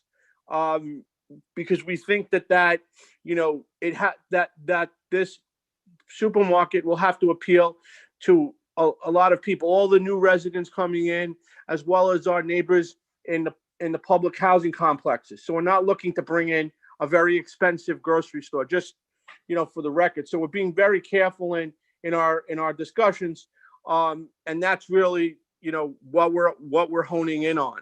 Unfortunately, until such time as we get closer to the end of the approval process, they don't want to enter into, you know, any sort of lease because they can't plan that far in ahead if we're not, you know, if not able to deliver space. So I just wanted to you know, understand this is not this neighborhood requires something that's good food and affordable, and we get it, we understand it, and so that's what we're looking for. Thank you. Okay, this public hearing is now closed. We'll vote on the item during the business section. Can I get an adoption of motion to adopt the 2021 minutes? Motion. Second. Thank you. Chair's report. I just want to briefly mention that we have some new chairs of committees, and I'd like to announce that Community and Economic Development, Mackenzie Farquhar, a new vice chair on Consumer Affairs, Gina Panagoulias. We have an Environmental/Sanitation Committee, co-chair Dominic Stiller, along with Antonella Di Severio. And Land Use and Zoning, as you might have noticed tonight, Vice Chair Jeff Martin. And Transportation, we have Hannah Lupian as the Vice Chair. So I want to thank them for stepping up, and that's my report. Florence. Good evening, ladies and gentlemen. It's good to see you all here tonight. I'm hoping that you have received the mailing from the office for the equal opportunity packets. It came in yellow envelopes to your homes. Those envelopes contained additional return self-addressed envelopes. We mandatorily need for you to sign the document and return them to the office. 33 of you have returned the documents. You don't need to reach out to the office to confirm. If you did not return the document, I am seeking that you return them as soon as possible because we must get them out to the proper entities. I also want to remind committee chairs that we're going to be moving forward thinking about capital and expense. So you should be renewing your commitments to whatever you had on last year's capital expense, or thinking about new items that you possibly might want to put on capital expense. The board office will email the list, and it is on our website on the About page. When you go to the district needs statement, it's on the bottom right-hand corner. You can just click on the book. I hope you all enjoy the rest of the month. And if you need anything, please feel free to call the board office. Have a great day. Enjoy the meeting. Thank you. Committee reports, Consumer Affairs. Gina Panagoulias will be reporting tonight. Gina? Good evening, everyone. How's everyone doing today? Andy sends his apologies for not being able to fill in today, but I'll be doing so as the newly appointed vice chair of the Consumer Affairs Committee. If you can please review the Consumer Affairs spreadsheet that was sent to you all.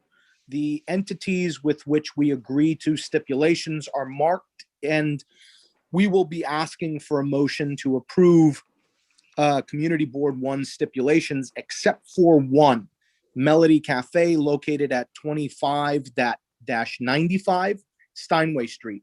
Last night, on May 17th, the Consumer Affairs Committee invited the owner of Melody Cafe to speak concerning the most recent application to renew its liquor license. Following deliberations, the Consumer Affairs Committee voted unanimously to recommend that the Community Board send a letter to the State Liquor Authority requesting that Melody's renewal be denied. The committee does not take this recommendation lightly, and several factors were in fact considered. First and foremost, we are cognizant of the issues faced by local businesses in the district due to COVID-related restrictions, and we hope for all upstanding businesses to succeed. However, Melody has consistently been one of the worst actors in the district, long since before the pandemic, in fact. This is the third time that Melody has been asked to present before the Consumer Affairs Committee in the last 4 years. And while in the past they have indicated measures would be taken to improve, that has yet to happen. Last summer, City Council member Constantinides wrote to the State Liquor Authority seeking that Melody's license be revoked. At our committee meeting, the owner denied any knowledge of this occurring. The owner also attributed all of its issues related to 311 complaints and 911 calls to its neighbors, rather than taking any accountability and an opportunity to cure. In 2021 alone, there were 53 311 calls and 13 911 calls attributed to this establishment, each of which results in a waste of police resources. Furthermore, while the owner claims all issues are unrelated to Melody's business operations, it is difficult to overlook that an individual who was recently murdered in his car during an alleged botched robbery had just left Melody. In addition, CB1 recently received a FOIL request related to allegations of a drunk driving crash following an individual being overserved at Melody. One incident can be considered isolated, but years of transgressions cannot be overlooked. Thus, the committee voted unanimously to recommend denying Melody's license renewal. The committee respectfully requests the approval of the stipulations entered in as listed on the spreadsheet and requests the full board's agreement to send the letter to the State Liquor Authority recommending that the license renewal for Melody be denied. Can I get a motion?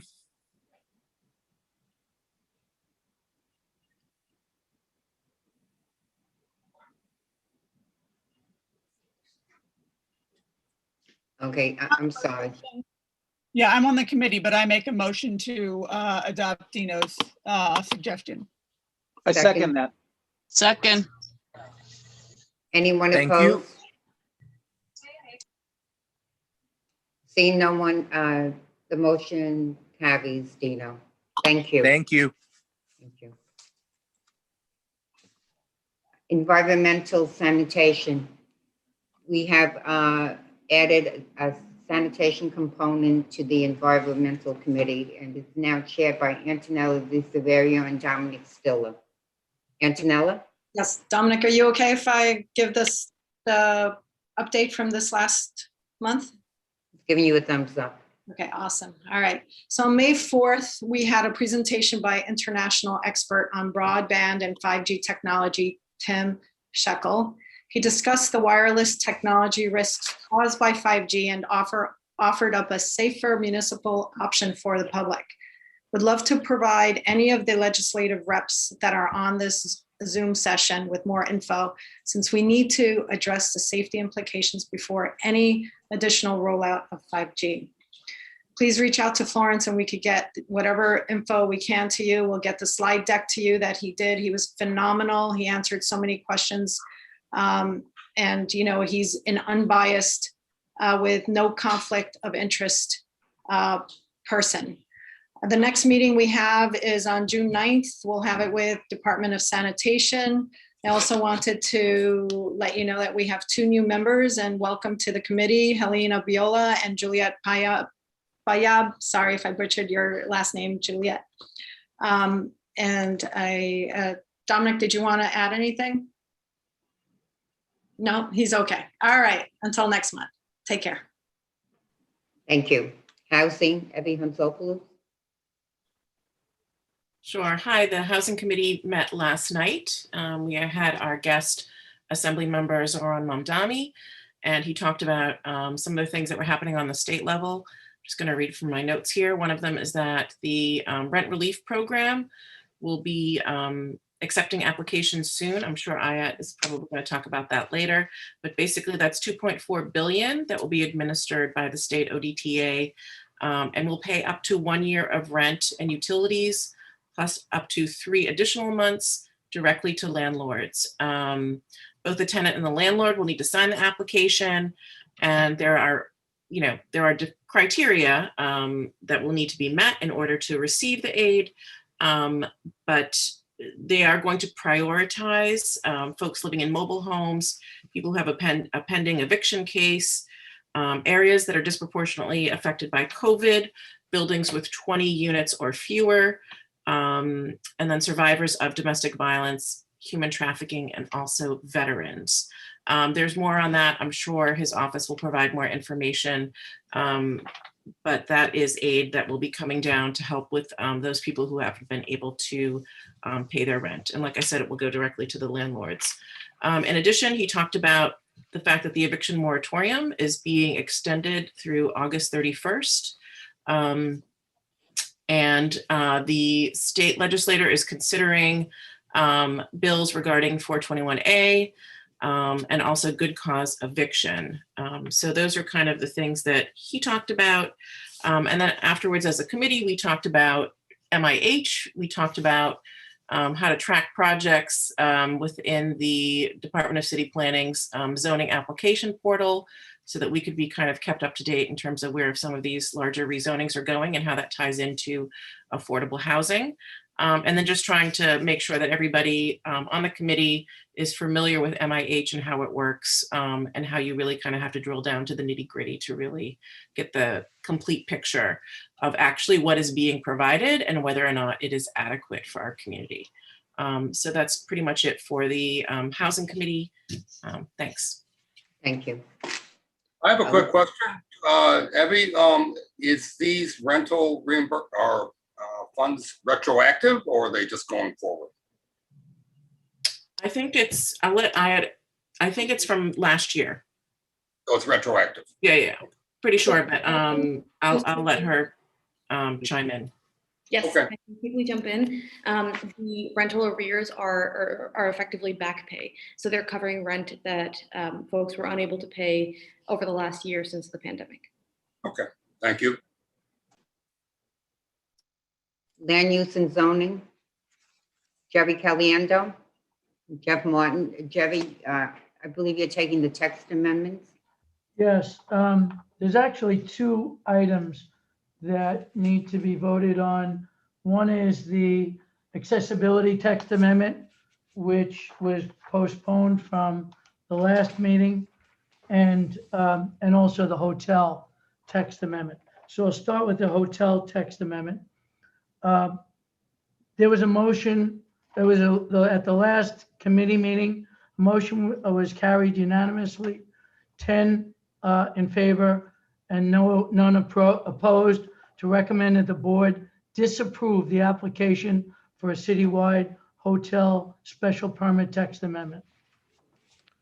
And that's the motion, to disapprove the text amendment. I second the motion. Okay, just to be clear, if you're voting yes, you're voting to disapprove the text amendment. Okay? Amy, will you do the roll call, please? Yes, Chair. If we're ready for hotel text amendment, Helene Abiola. Sorry, I missed that. Yes or no vote, please, for the text amendment for hotel, which is, Marie, can you say that again? The You're hotel voting? text amendment. Yeah. If you're Yeah. voting yes, you're voting to deny it. That is the motion on the floor. If you're voting yes, you're voting to deny that they have to do the amendment. Yeah. Can I go back? Can you circle back to me? Roseanne Alphajonis, Yes. George Alexiou, No. Danielle Alberti. Yes. Is Andy here tonight? Andy Agelo? No. Okay. Ed Baber, Yes. Louise Boardley, No. Yes. Wait. Louise Boardley, please, Yes. not Joe D. I'm sorry, what's the vote? Yes. Thank you. Shoma Brahmanam, sorry. No problem. No. So no. And Bruno?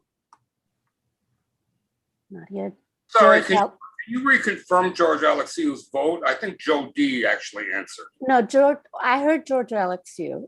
George, can you repeat your vote? No. No. That is not George Alexiou. I don't think Oh. George Alexiou is here. Okay. George Joe D, Alexiou's could you in Florida. Yes. Can you please refrain from voting? Roll call is for board him members off. only, please. One at a time, please. Somebody needs to kick Joe D off this meeting. That's it. Just kick him off. Absolutely inappropriate to answer votes for members who aren't here. That's Thank you. inappropriate. Goodbye.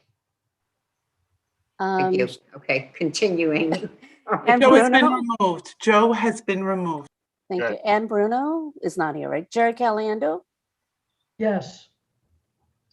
Iraq Shahansky, I cannot vote. My boss is got sick. it. That's correct. Abstaining. Thank you. Thank you. Jean Marie DeLeva, No. Antonelli Desaferio, Yes. Katie Elman, Yes. Liz Arion, Not here. Mackenzie Farquhar, No. Dean Veritovic, Yes. Shahanaz Hamdi, Yes. yes. Evie Hansopoulos, No. Amy Howe is a yes vote. Helen Ho, Not here. Vanessa Jones Hall, Not here. Richard Kusami, Yes. Nancy Conopal, Not here.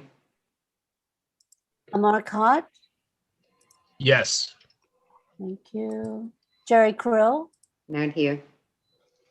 Christina Lestris, No. Diana Limongi, No. Chelsea Lopez, No. Hannah Lupian, Yes. Jeffrey Martin, Yes. Amin Mahedi. Amin? I thought I saw his name earlier. I did. I mean, Antonio Maloney, not here. Doreen Mohammed Saad. Not Doreen? here. Okay. Eric Mouche, Not here. Stella Nicolau, Yes. Mary O'Hara, Not here. Dino Panagoulis, No. Juliet Payaba, Yes. Rosemary Poveromo, Not here. Yone Robinson, Not here. Brian Romero, Don't believe he's here either. Thomas Ryan, Yes. Dominic Stiller. Dominic, No. Dominic, no. thank you. Andre Sips, Not here. Marie Torniali, Yes. Rod Townsend, Yes. Judy Trilivas, Not here. Kathleen Warnock, Yes. thank you. Mitch Waxman, Yes. Rosemary Yelton, Yes. and Helene Abiela. I'm coming back to you. Yeah, no. No, okay. I see Brian on the screen. Roll Romero, Yes. Brian, can you unmute yourself and give us a vote?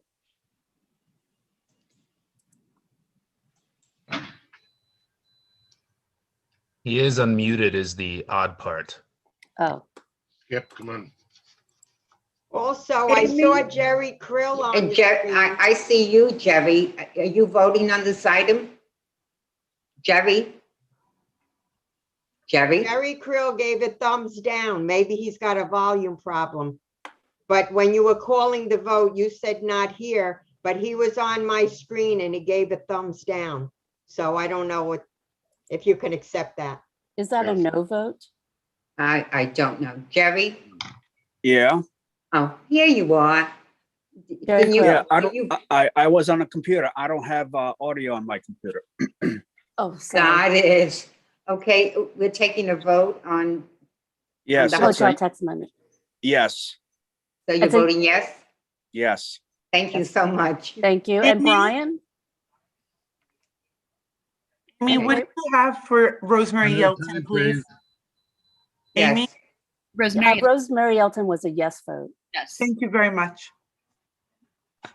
Okay, we're back to Brian Romero. Brian, are you with us? I'm texting him. But I don't know if he's having issues with his audio. I have not responded. Marie, will you allow it in the chat for him to put it in the chat? Because his audio isn't working? Would you accept that? Well, let's see if we can, I think Iraq is texting him. Yeah, but that's coming secondhand this way with it Well, coming we'll in the see. chat. Let's see if he, maybe he just walked away from his phone or computer. Got to reply verbally. He has to reply verbally, yes. I texted him 4 minutes ago. He didn't reply. Okay, thank you, Iraq, for trying.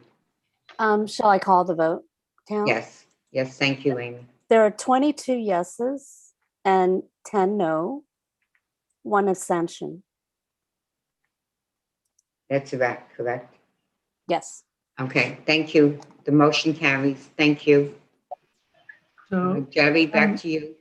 Sorry. Madam Chairperson, the next item is the zoning for accessibility text amendment, which is also a citywide text amendment. The committee met and it was unanimously carried, 8 in favor, unopposed, to approve the text amendment for accessibility with a recommendation that MTA consider allowing developer to provide elevator access to the subway from the new building without going to the street level. That's the way it was written in the report. And I make the motion to approve it. Second. Hey, Amy. Hi all. Helene Abiola, yes or no? Sorry, I didn't hear what you said again. Oh my God. It's the zoning amendment for accessibility. There was a stipulation, Jerry, if you would repeat that.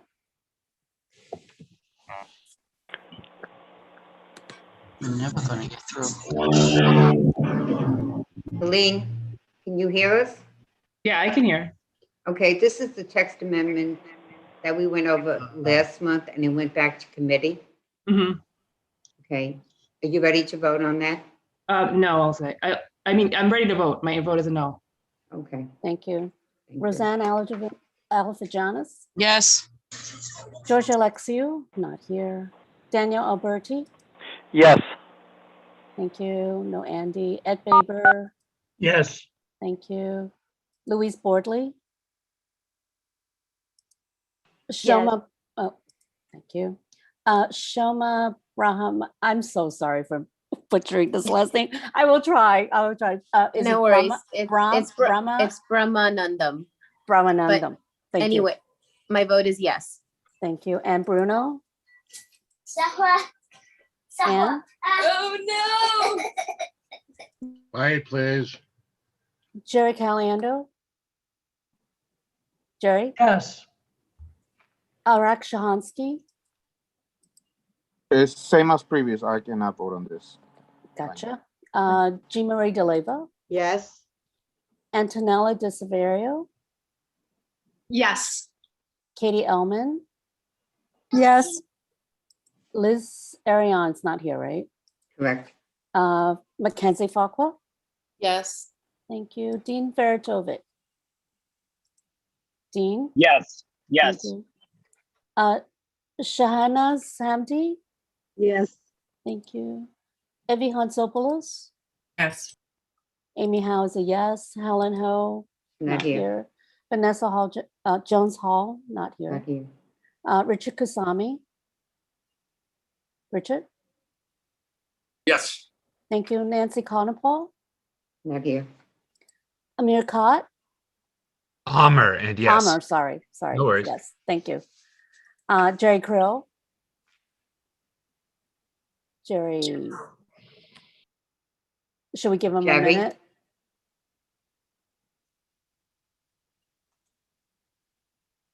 I'll come back to you, Jerry. Christina Lastras, Yes. thank you. Diana Limoji, Yes. Chelsea Lopez, Yes. Hannah Lupian, Yes. Jeff Martin, Yes. Amin Mahedi, Amin, Antonio Maloney, Wait. Amin is there. Did he vote? Yes, yes, my vote is yes. Thank you. thank you. Antonio Maloney, Not here. Doreen Mohammed, Not here. Eric Mouche, not here, right? Stella Nicolau. Stella?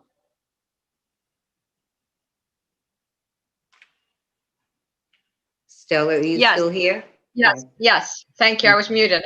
I apologize. That's okay. No Mary problem. O'Hara, Not here. Dino Panagoulis. Yes. Thank you. Juliet Payab, Yes. Rosemary Poveromo. Not here. Not here. Yone Robinson, Not here. Brian Romero. Brian has not returned. Okay. Thomas Ryan, Yes. Dominic Stiller. Yes. Thank you. Andre Stiff, Not here. Marie Torniali, Yes. Rod Townsend, Yes. Judy Trilivis, Not here. Kathleen Warnock, Yes. Mitch Waxman, No. Rosemary Yelton. Yes. Thank you. Do I need to come back to Jerry Crow? See, Jerry? I think he was the only one that we couldn't get audio, right? Marie? Yes. He gave us.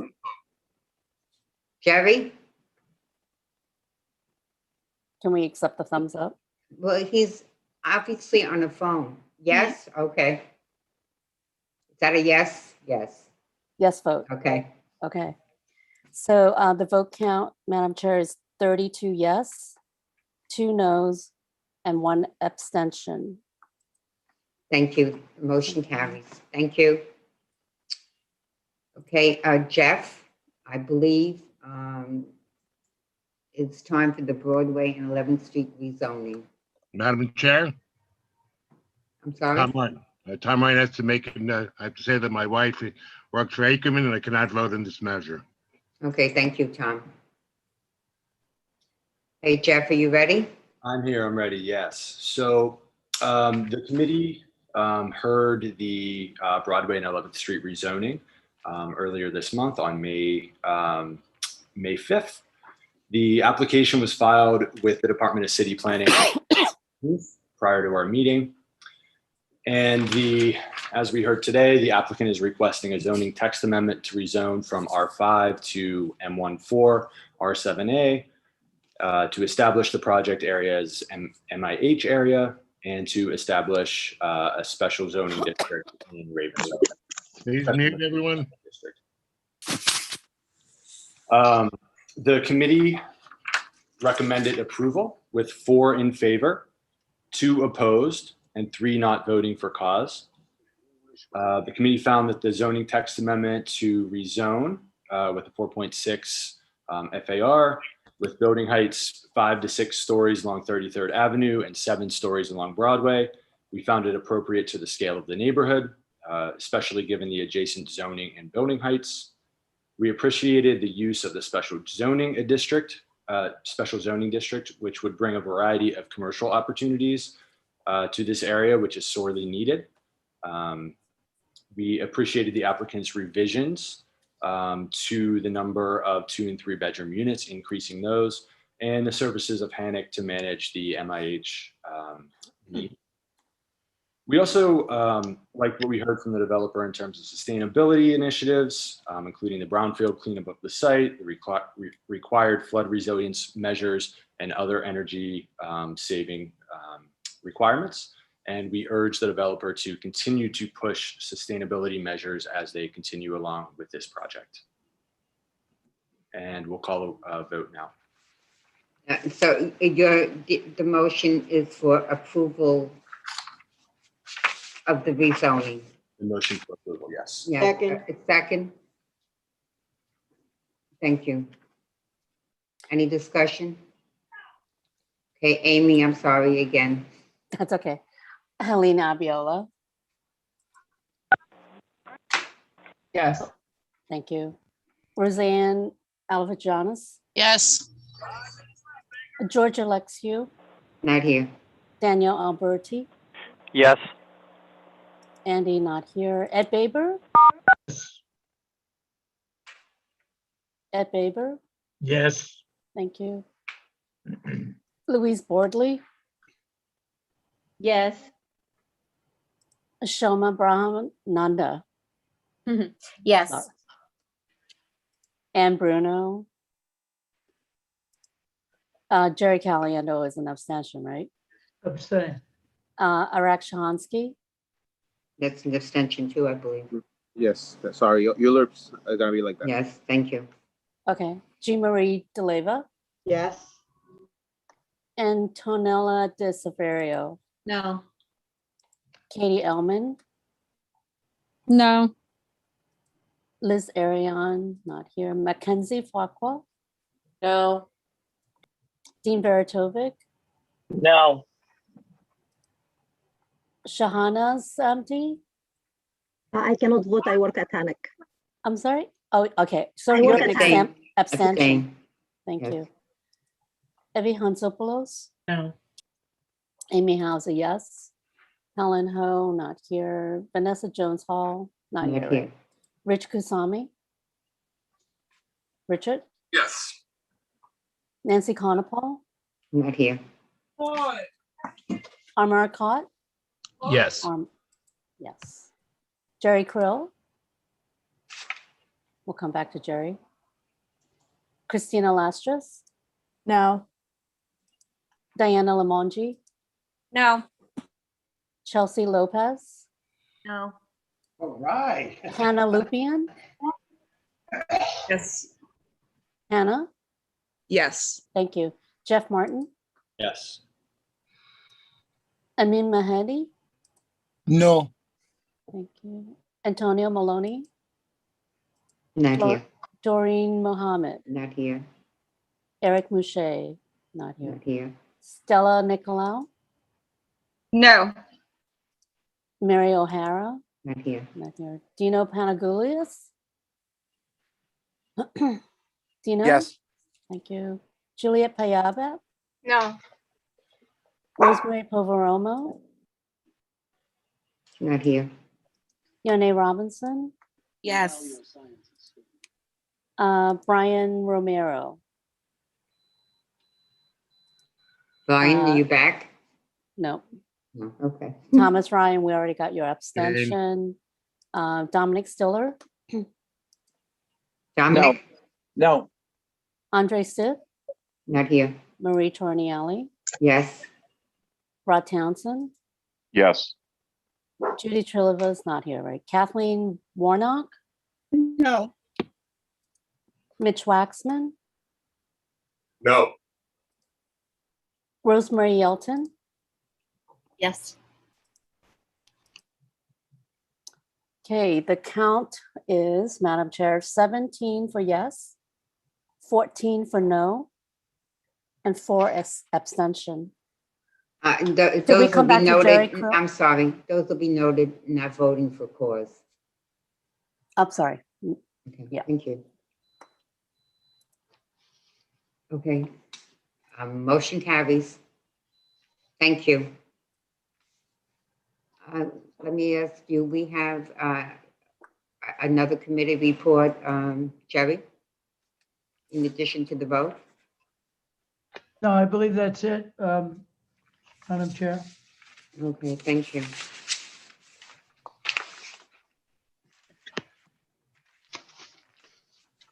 I apologize.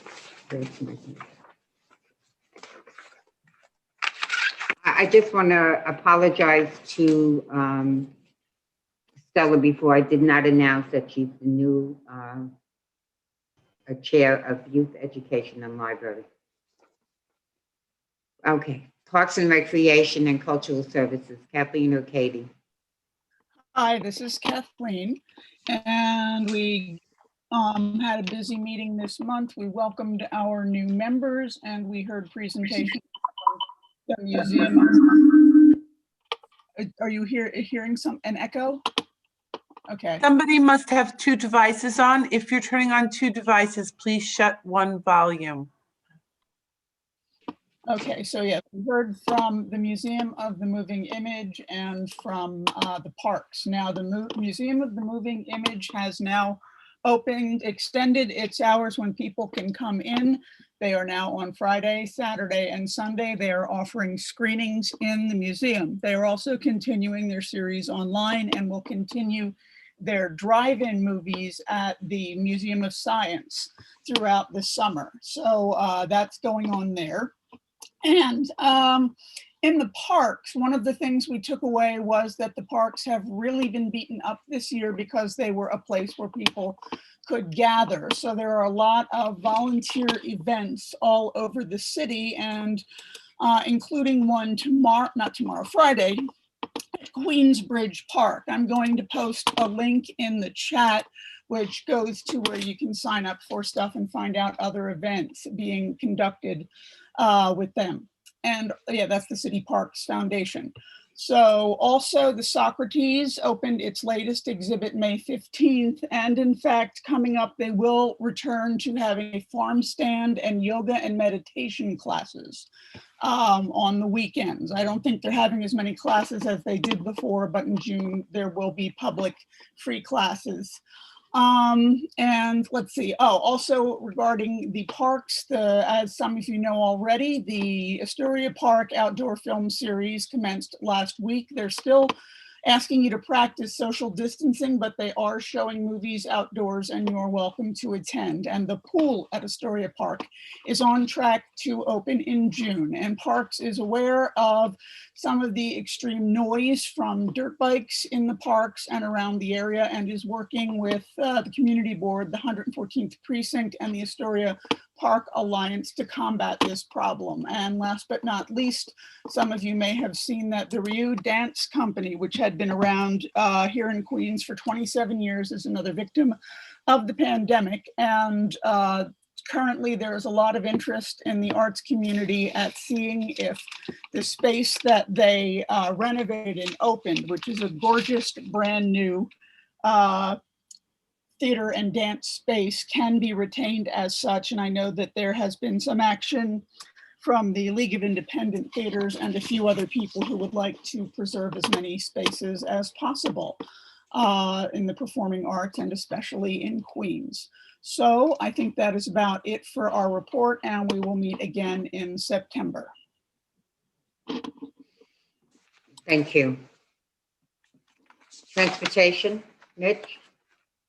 Nothing to report. We're going to have a meeting at the beginning of June. I believe June 3rd is the tentative date, and the agenda will be announced after we welcome our new Vice Chair, Hannah, to the effort, and look forward to working with her. All right, thank you.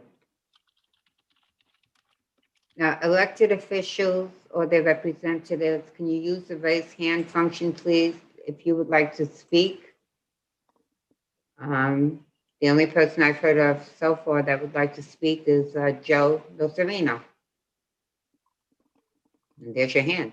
I did raise my hand. I barely found it. Hello, CB1. We are getting a month closer, I believe, to meeting in person soon. For now, 3 items, if I may. ID New York.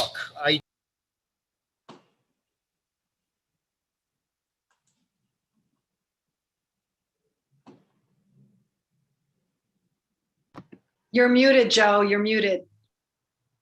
Thank you, whoever said that. Okay, so ID New York.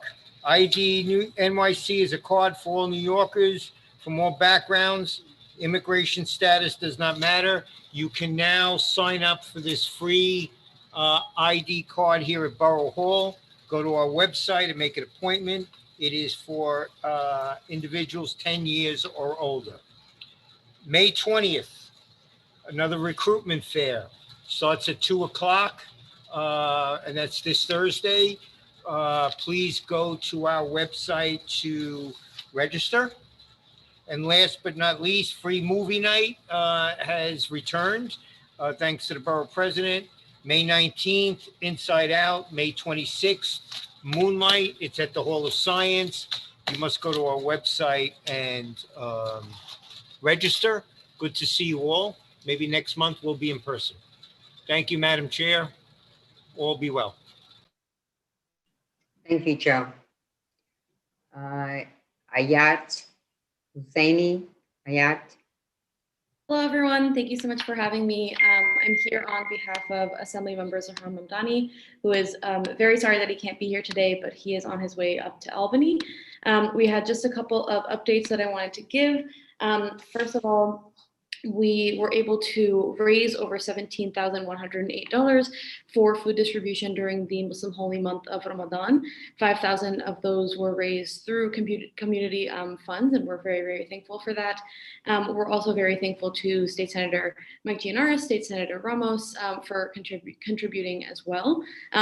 During the month of Ramadan, we were able to distribute over 2,300 meals and over 400 grocery bags, which is very exciting. We've also recently introduced the Clean Futures Act, A06761. This will effectively ban all electric generating facilities powered in whole or in part by fossil fuels. This does include the energy plant that is being proposed here in Astoria, and we are very excited about partnering with this legislation in the Senate with State Senator Ramos. The next update is we have also introduced public participation in rulemaking, a bill numbered A06267. This makes state agencies more accountable to people by using effectively common sense measures, including people to allow or use tactics already used in CB1, like hosting meetings in the evening and in the weekends, as opposed to what they are now. It also has a pilot program for 7 state agencies to really see if these sorts of measures would work. The next update is we have been raising money for the family of Xinlong Ling, the delivery worker that was killed on Ditmars a couple of weeks ago. We are so incredibly happy to be able to say that we've raised with this community over $105,000 for this family, which of course doesn't mean anything in relation to this lost life. And we'll of course be continuing so much of our advocacy around bike lanes and things of that nature here in Astoria. So we are still very thankful to our neighbors who came together to make this happen. The second to last update is that Retro Pizza, as many of you know, a small family-owned business here in Astoria, unfortunately burned down in a fire. They're almost halfway to their goal to raise funds to rebuild. I will be dropping the link to the GoFundMe in the chat if you are able to, or if you're able to send that to other folks. It would be so greatly appreciated. The final update is what Evie had been letting everyone else and letting everyone in about a little bit earlier, related to the Cobit Emergency Rental Assistance Program, or CRAP for short. That is a very exciting rental assistance program that passed through the New York State budget. Unfortunately, it has not gone live yet, and we do not know when it will go live. At some point, there were talks of it going live in early summer, but we just Time is up. it might be after that, it might be just around that time. But as soon as we know more information, we'll of course be sure to disseminate that appropriately.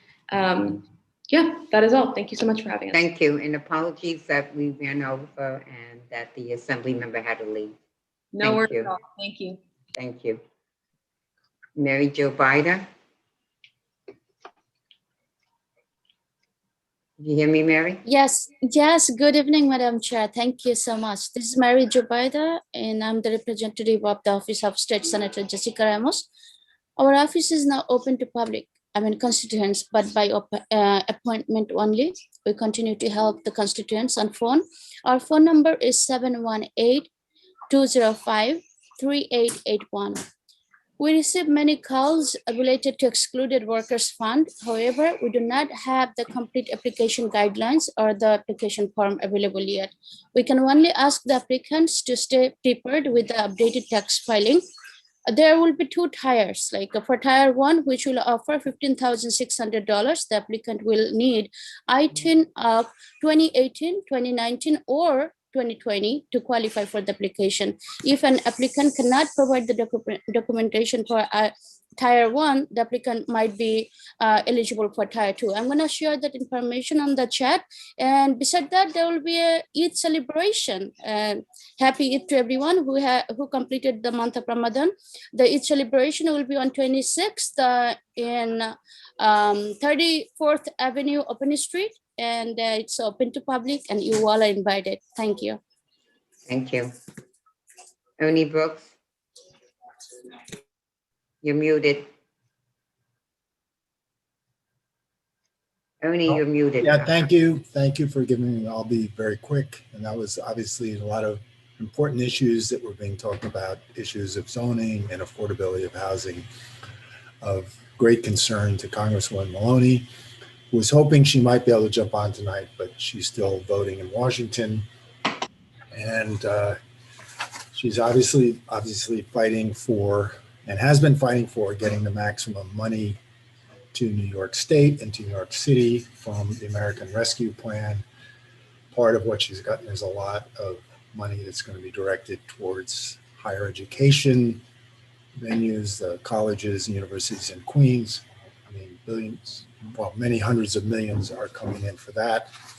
Obviously, the money is desperately needed in so many parts of our borough, and she's fighting for that. She also was instrumental in opening up at Astoria Houses a vaccination center at the community center there, which has been an important thing because there's a lot of elderly people there who need to be vaccinated, and for them to go farther away from home was very difficult. Other things she's done over the last couple of weeks, let me see what I've got here. She was working on ensuring the passage of the Pregnant Workers Fairness Act. And anyway, there's a whole list of things, but I don't want to take up people's times. It's been a long meeting, and you can go to maloney.house.gov, or you can call her phone number. There's always someone who will answer at the office at 212-860-0606. The phone will be answered, and constituent work never stops there. So thank you, everybody. Mohammed Rahman. Yes, thank you, Madam Chair. Good evening, CB1. I am covering for Jacqueline Rosado, my colleague. I bring greetings from District Attorney Melinda Katz. Just quickly, I want to announce two programs that we're having. The Asian Pacific Islander Heritage Month. That is Wednesday, May 26th, and we will be hosting our Memorial Day Observance Ceremony 2021. That is Thursday, May 27th at 11 a.m.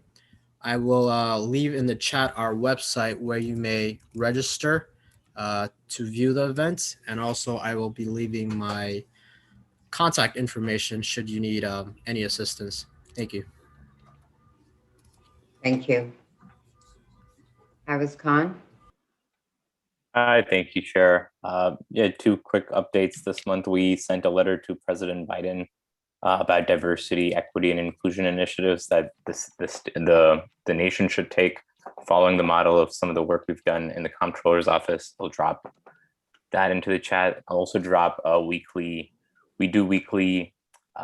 economic and fiscal outlook reports, basically like indicators that highlight where we're going.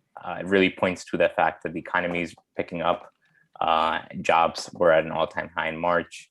But at the same time, they do point out that our vaccination efforts in the city have really slowed down. And we know that only half of the city, it seems at this point, have been vaccinated. So we really would like to urge folks to get vaccinated.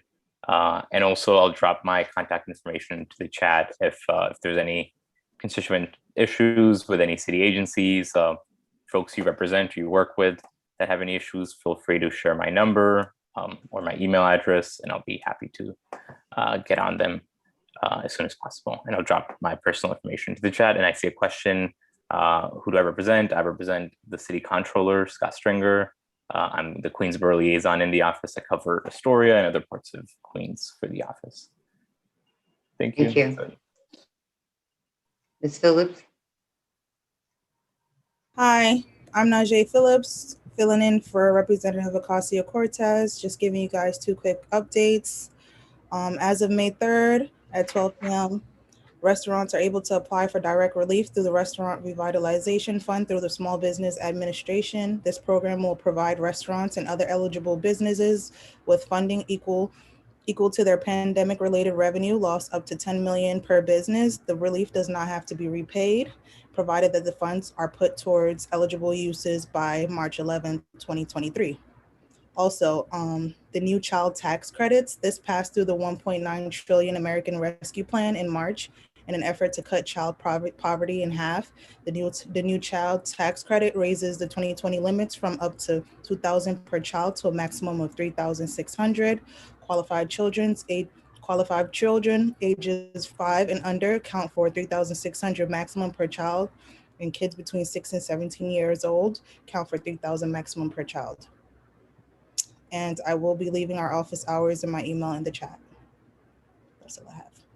Thank you so much.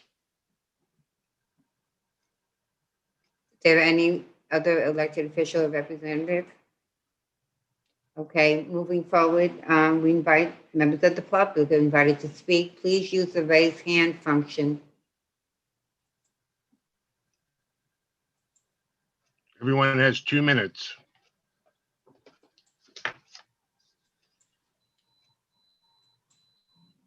Can you please, does anybody want to speak at all? Can you please use the raise hand function?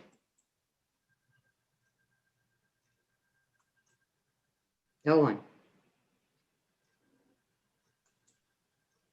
I see Rob. Rob? Rob. How come we don't have any representation? Costa quit in midterm, and there should have been a special election. What is Community Board 1 or any of my representatives doing to get me representation on City Council? Thank you. I will mute myself and listen for the answer. Thank you so much, Rob. Next. You have Irene. Yes. Irene? Yes, hi. I'm a longtime Astoria resident, and I just wanted to let people know that I'm trying to get together with a variety of arts organizations to have an Astoria Story Slam. So I can give information when that's available, but I just wanted to let everybody know that we have a wonderful borough, wonderful neighborhood, and it'd be great to have people come out and share their stories of why they live here and personal stories and memories of growing up here. And I intend to make it multi-generational, multicultural, multiracial, just to highlight all the beautiful stories that come from this place. So Well, thank you, Irene. Can you put your information in the chat? Sure. Tong is next. Hi, can everyone hear me? Yes. Okay, Tom, go hi. ahead. I just wanted to ask the board to put pressure on the district attorney's office as well as the police to see that the woman who murdered Xing Long Lin is sees charges. Yes. That could Sorry. have been Excuse me, sir. anyone. She was driving over 50 miles per hour, according to witnesses, and illegally entered the bike lane where she took the life of a hardworking Chinese immigrant who supported his family in China and has 2 little girls here. What do you say to those 2 girls? That it is okay for someone who has a Mercedes and who owns property, probably has a little bit of money and is white and just gets away with killing him. She also injured a bystander, and if that tree wasn't there in front of the restaurant, she would have killed many other people. And she is free now, and the car is parked in front of the precinct. So I don't know about the chain of evidence, but it's sitting right there. I think it's AAPI Heritage Month. Everyone's talking about stop Asian hate, and we need to recognize the contributions of Asian Americans to our society. Yet someone just killed one and nothing is happening. So I'd like to ask everyone to think about those 2 little girls, his wife and his parents. His life mattered, and we should all put pressure on DA Katz and the cops to do something about it. Thank you. Thank you, John. Thank you. Yanni, I'm sorry, Yanni, do you have your hand up? Yes, I do. Good evening, everybody. I wanted to say hello, and second, that next week, the NAACP Astoria Long Island City branch will be hosting a Meet the Candidate Forum. And so we are given the platform space for all of the candidates who are running for Jimmy Van Bramer's seat to be able to come out and share what it is that they want to do for District 26, and for people to be able to ask questions on the public platform. People can go to the NAACP Facebook page. It's actually called Astoria Long Island City NAACP Facebook page, where it will stream live. So that's for Monday, Tuesday, and Wednesday next week. And let's see who we're going to get next. Thank you, Yanni. You want to put your contact information in the chat? Yes. Thank you. Madam Chair, I see no other hands raised. I'm sorry? I see no other hands raised. Okay. Anyone else? Yeah, this is Richard Kazami. I just would like to let everybody know that this Monday, on the 24th at 6:30, Old Astoria Neighborhood Association will be hosting another candidates forum. This would be for District 22. I will put inside the Facebook page. This will be streamed on Facebook and YouTube. You can ask questions of the candidates, and we will get to as many as we can. You can ask through chat. So I will put the link information in the chat. Thank you, Richard. Thank you. Anyone else? Well, I'm sure someone wants to give me a motion to adjourn. Motion to adjourn by Tom Ryan. Second? Second, Jean Marie DeLeva. Thank you so much. See you next month. Be well, Bye. everyone. Nice Be to safe see you out there. again. Good night. Put your mask on.